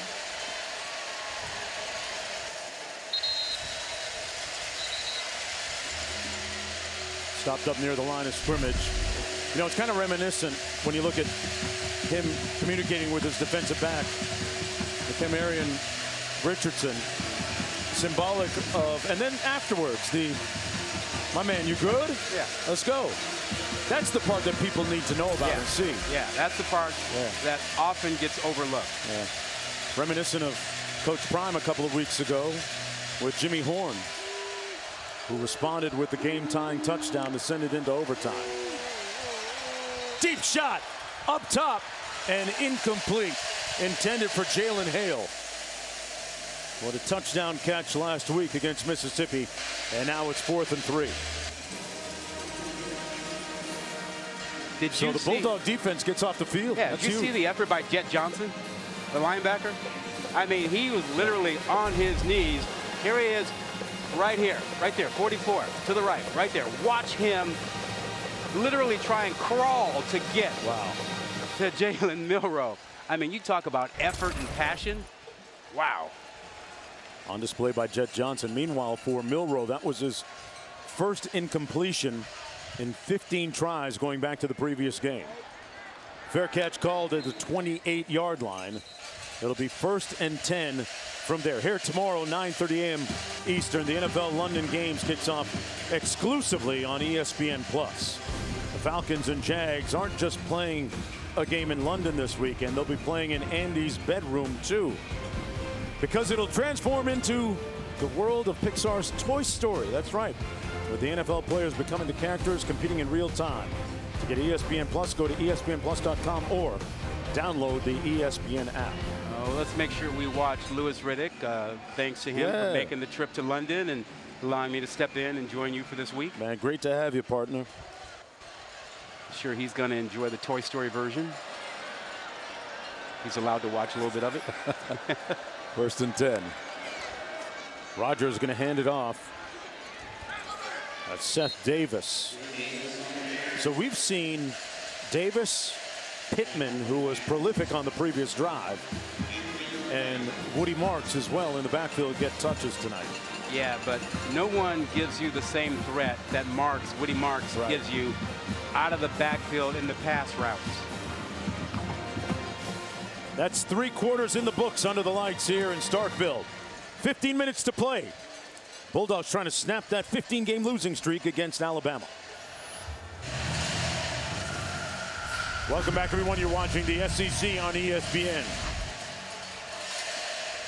All season long, student sections across the country are competing to be the Taco Bell Live Más Student Section of the Year. Download the Taco Bell app to learn a lot more. Play fake by Rodgers. Underneath, juggled but caught by Tulu Griffin for the first down. Great route. He ran a shake route, kind of a fake the post and come back outside, and lost his defender. Great change of direction. Scored a touchdown last week in their loss on a deep post. He hasn't been able to shake loose yet. He ran that route on Arnold. You know, Arnold says he talks to receivers all game long. Not in a negative way. He said, I just talk to him. Little double reverse here. But well read by the defense. Xavion Thomas with nowhere to go. Pushed out of bounds. He'll lose about a yard. And yeah, Arnold probably had something to say after that play. What did he tell us yesterday? He's like, I'm an old soul, old school man. You just, you want to see me play tomorrow? Watch me. I got it. I'm super bad. Well, James Brown. Yeah. Old soul, all right. You ready to give the drummer some. Rodgers gets it out.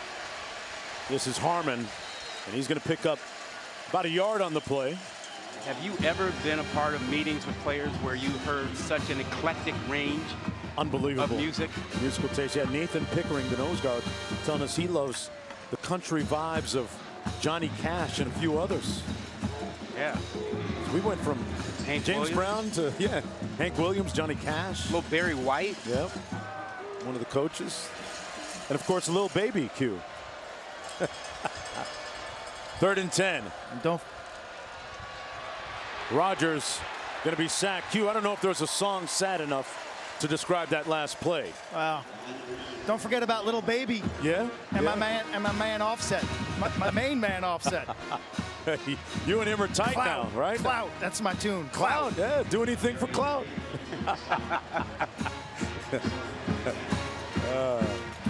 Well, 4th down coming up. They have to go for it here. yeah, right? Will Rogers like, we'll do anything to pick up a first down right now. And again, where is your guy? It's Griffin, 5. He is your best and most productive receiver. Got to shake him loose. Got a little bunch formation at the bottom of the screen there. Rodgers trying to pull, can't fire, and is sacked. Alabama will take over at the 33 on downs. Dallas Turner, the first one to get there. That's the 4th sack of the day for the Crimson Tide defense. Yeah, and we've talked about this defense and their ability to put pressure on you with 4. Take a look out here. Watch number 15. This is Dallas Turner. Watch the pressure he puts on that left tackle. Inside, strength gets underneath him and collapses the pocket. That makes it possible for everybody else to be there, but he is so quick and strong and dominant off the edge. And that sends the fans here at Davis Wade Stadium heading for the exits. A little over 12.5 minutes to go. Milroe tosses it to Nyblack, dragging a defender with him. There's a flag down. Holding, offense number 45. 10-yard penalties the previous spot. The big first down. That's going to go against Oots, the tight end. They'll bring it back. Let's take a look at our game track brought to you by American Express. Some of the cogent, pertinent points of the game tonight. Yeah, looking at this, you wouldn't realize that Alabama was rattled to start the game. I mean, things were not going right. Sacks, false starts, a muff punt, bad all the way around. And then Saban got after them, and look what Milroe's done. 9 pass attempts only, 10 rushes. Rodgers really, first TD pass, had a pick right before halftime that changed the complexion of this game. 14 points off turnovers for Bama. Tell you what, Jalen Milroe has shown pretty good discernment in the pocket and running this offense. Made a good decision to run out of bounds that time. It's going to be a loss of a few yards. Russell got there. Yeah, he's getting knocked around. We saw him earlier having his left shoulder tended to, and it looked like he banged up something else over there on that tackle. 2nd and 23 now. Up by 17. Next week, Alabama will take on Texas A&M in College Station. Kyle Field. Milroe all day surveys. Finds his tight end. And that's going to be a first down all the way at the 20. Dupree. Boy, that really took the steam out of the Bulldogs defensively, didn't it? And that's one of those plays that you don't realize how good it is until you go back and tape and look at it. Milroe was trying to go deep, and then he looked and he saw the double coverage and didn't force the ball. He came off of it and found his tight end for the first down. So that kind of decision making is huge for the quarterback for the Alabama offense. 1st and 10 from the 21. Milroe into the end zone. Got a man. No call. Incomplete. Nyblack caught it, but didn't get a foot down, it appeared.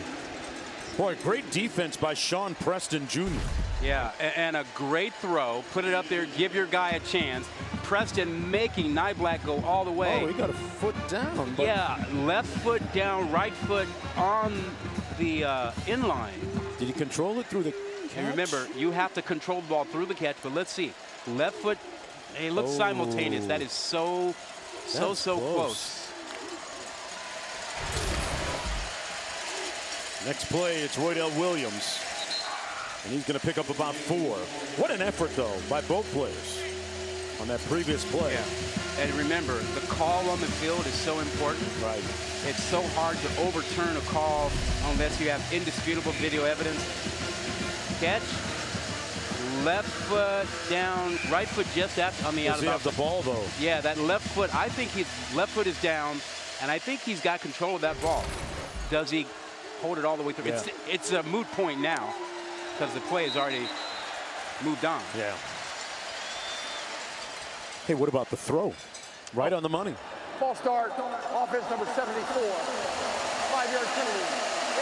We know that every play, whether we pause for you guys to see it, every play is reviewed, so they felt confident that that was not a touchdown in real time. Now, we look at it. Yeah.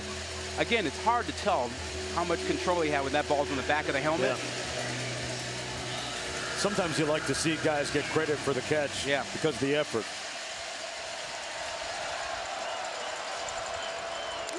From the 22, 3rd and 11. Milroe underneath, complete to his back. McClellan going to be stopped up forward. Progress at about the 17. So 4th down coming up for the very reliable Will Reichert. Well, you see the growth in Milroe. Not forcing the ball, not trying to get the touchdown, checking it down, recognizing the situation. He's got a field goal in his back pocket. He's also hurting. A little grass out of his helmet. Then comes Reichert. Made 2 today from 48 and 38. This one from 34. He's made 22 consecutive field goals dating back to last year. Make it 23. And the meter still was running.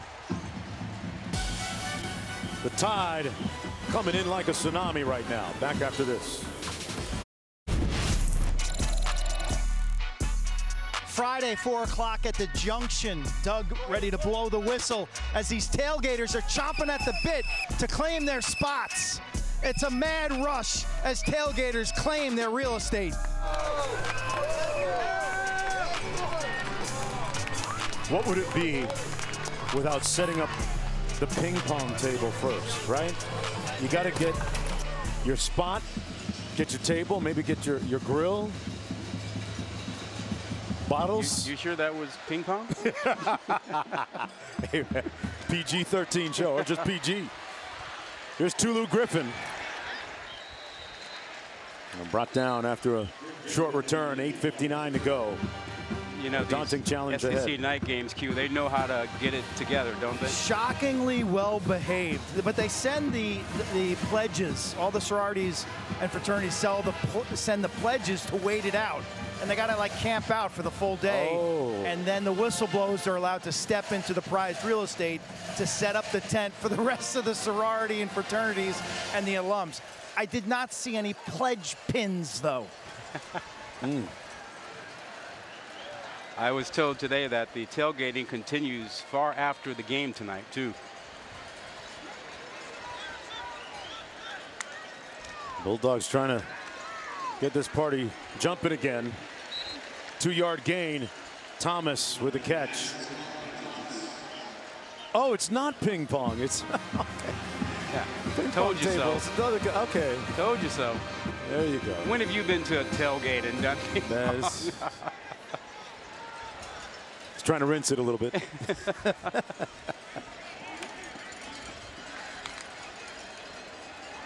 On 2nd down and 8, Rogers underneath, complete to Davis, and Davis falling forward to the 25-yard line. Mississippi State trying to avoid a 3-game losing streak. A couple of weeks ago, losing 41-14 at home against LSU, and then losing last week at South Carolina. They got to get healthy. 37-30. They got to get healthy. They got to get their defensive line players back. They get Western Michigan next week. Steep learning curve for first-year head coach Zach Arnett. Rogers running and throws it out of bounds. Receivers run downfield, and it's 4th and 4. Look at the standings, the SEC East and West, and Mississippi defeating LSU today. Yeah, how about Kentucky and Georgia next week? And Kentucky looked great today in their win over Florida.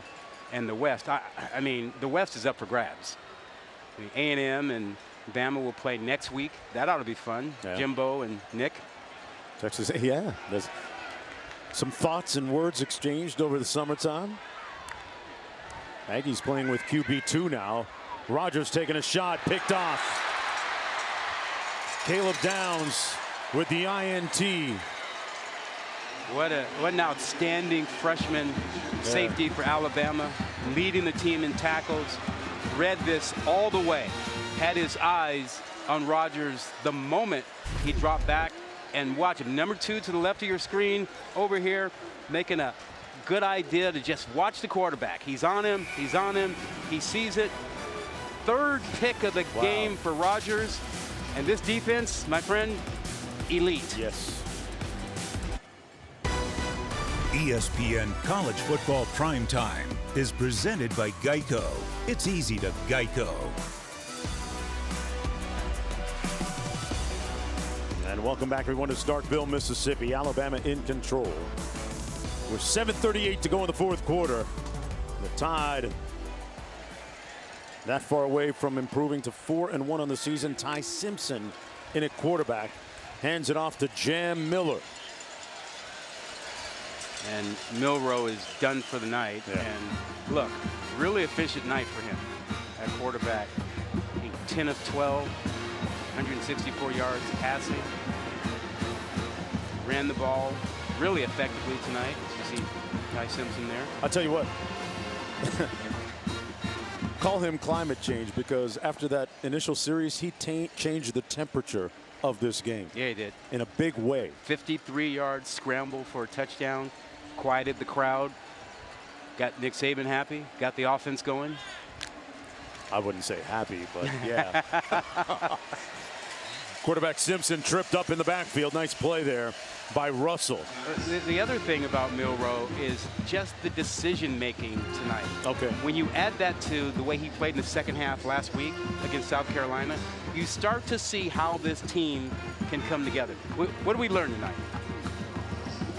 That this offense is a work in progress, and the defense will hold them up until they develop into whatever they're going to become. And we see Milroe growing as a quarterback. Yeah. He didn't make bad decisions tonight. 3rd down and 10 for Simpson. Incomplete. Intended for Hale. It'll be 4th down. You know, getting back to Milroe, I used that analogy earlier, the one that Coach Saban talked about. I just want him to be like a good point guard. 14 assists, get the ball to the shooters. Yeah. Did he fit it tonight? Yeah, he took it to heart. And like I said, his decision making, didn't force the ball. We saw him do that last week in the first half against South Carolina. Since then, no. You know, he made sure he did what he needed to do. As you see Latham on the right side. Did he jump there? They're pointing at Russell, too. Maybe Russell forced him. Offside. Yeah. Defense number 36. The movement by the defense caused the offense to wrap. 5-yard penalty. Remains 4th down. Distribute the ball to your weapons, but who are the primary weapons, and what do we learn about the Crimson Tide wide receivers tonight? I mean, Jermaine Burton really quiet. Jalen Hale, who I like, is only a freshman, 14 in white. He got some reps recently, but no one's jumping off the page at me right now, Rod. Yeah, you know, Q, they don't have anything on the outside like they've had the last several years, where they had first-round pick after first-round pick. I mean, that receiving core is a work in progress. And Reichert, in the meantime and in between time, goes 4 for 4 tonight. He's money, huh? Cash, 24 in a row, dating back to last year, as the margin swells to 40-17. On the verge of making it 16 consecutive wins against Mississippi State. Coach Saban is smiling. He just hasn't told his base yet. Welcome back, everyone, to Starkville. ESPN College Football Primetime presented by Geico. Mark Jones chopping it up with Rod Gilmore. Quentin Kessenich down on the field. Glad you tapped in tonight. This SEC West battle. Second half, it's been one-sided in favor of the Tide. Thomas on the return, getting up the sideline, and a good form tackle by the kicker. That's why you see the extra love being shown. You gotta love when that happens. Connor Talty. And you know, when your kicker is willing to, you know, front up a guy and wrap up, come on, man, shoulder tackle. I mean, they're probably going to clip that and put it on the reel for highlights. He tried to play it cool, like, yeah, I do this. I might not tackle during practice, but I do remember from high school how to do it. You're going to go right over there to defensive coaches and say, hey, coach, let me spin. Let me get some reps. Davis in the backfield. Rogers hands it off. Here's Davis turning the corner.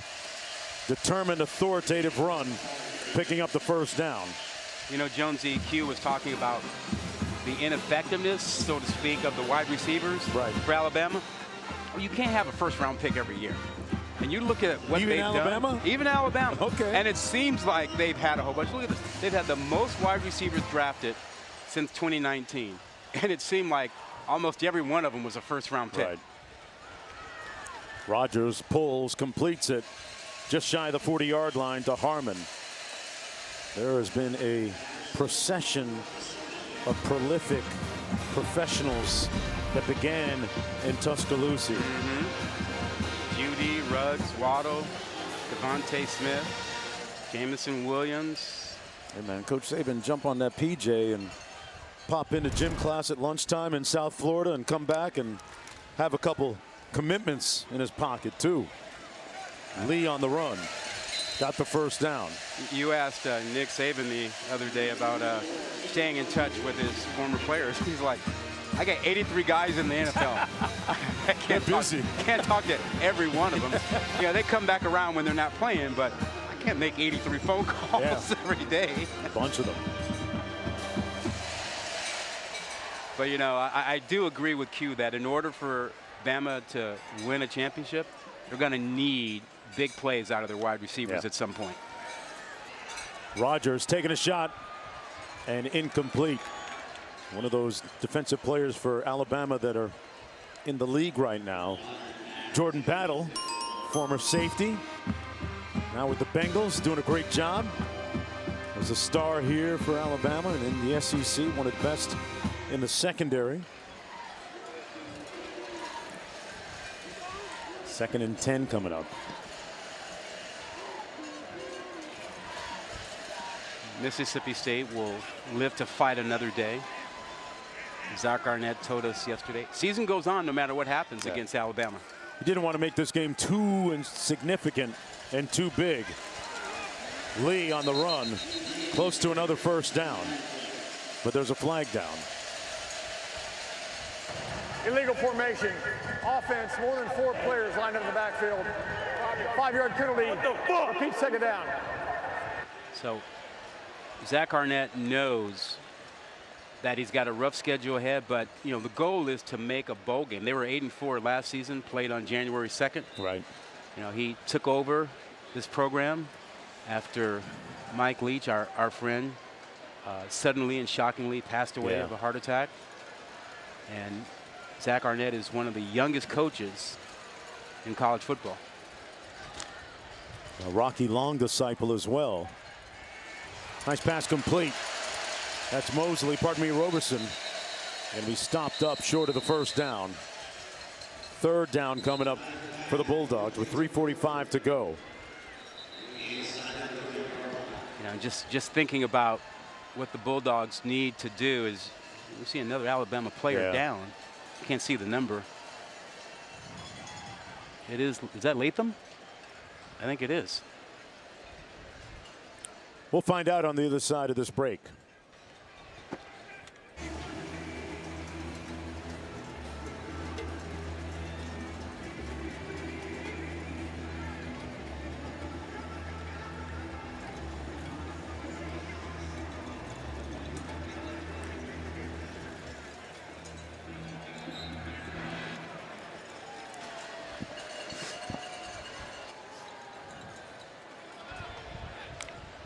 Back here in Starkville, Bulldogs with the football. 3rd and 5, and Marshall making this stop on the play. Scott Van Pelt coming up. Right after the game, 3:16 to go. Alabama going to improve to 4-1. You know, we saw Latham go down. Right. It was good to see him go off the field, so we hope it's nothing serious.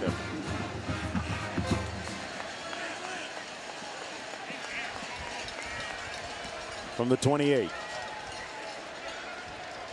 Been a real quiet night for Tulu Griffin.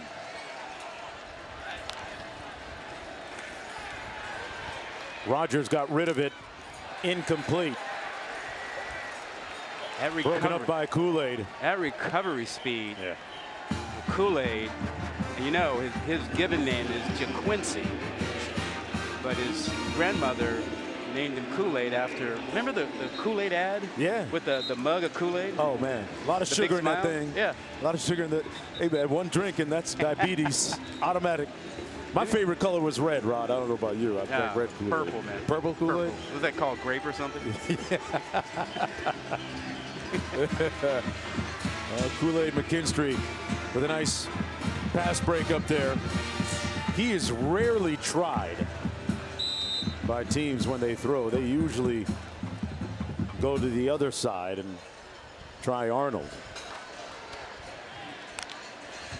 Haynes in the backfield takes the handoff straight ahead. Plows forward for about 3 yards. 2:40 to go. Hey, Kool-Aid actually has an NIL deal with Kool-Aid. I mean, really? Oh yeah, that's natural. He does yeah. though, yeah. I mean, you could walk into that one.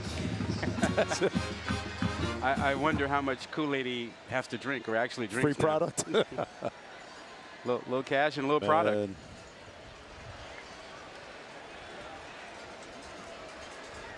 His game is sugar-free, no business. All business. See what you did there. 2nd and 7. A yawning hole up the middle. Great balance by Haynes. Justice Haynes with a nice gain.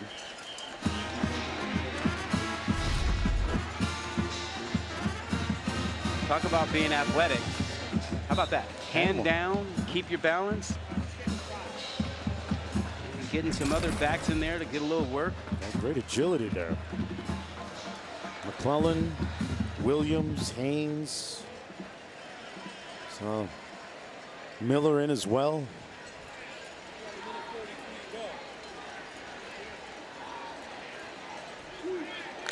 First and 10.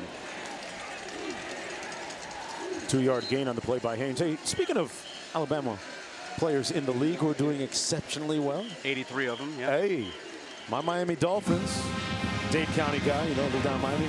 Tua is killing it right now. Yeah. 70, they hung 70 on Denver. On Sean Payton and the Denver Broncos, yeah. 7-0. 23 of 26. Ouch. Gave them work. Hey, you know, Dolphins can make a run this year. It might take a while for that 1972 West Super Bowl group to pop those customary bottles of champagne that they do every year as soon as that edition's year of the Dolphins loses its first game. Haynes on the run. But it's good to see Tua healthy and playing so well after having a couple years of concussions and the like. It's just good to see him out there, living his best life, playing his best ball. Hey, his brother's playing great football at Maryland too. They're undefeated at 5-0. Mike Loxley doing a great job. Former Nick Saban assistant, part of the coaching tree. 3rd and 6 coming up. Coach Saban is only upset about one thing, that he still can't play lunchtime basketball, those pickup games, because of hip surgery. He keeps track of the winning streak. 44 straight. And tonight is his 150th SEC win. The final tally, 40-17. As they defeat Mississippi State for the 16th consecutive time. They improve to 4-1. For Rod Gilmore, Quinn Kesnick, and our talented crew in the truck you never get a chance to see, I'm Mark Jones saying good night from Start Vegas. So long, everybody.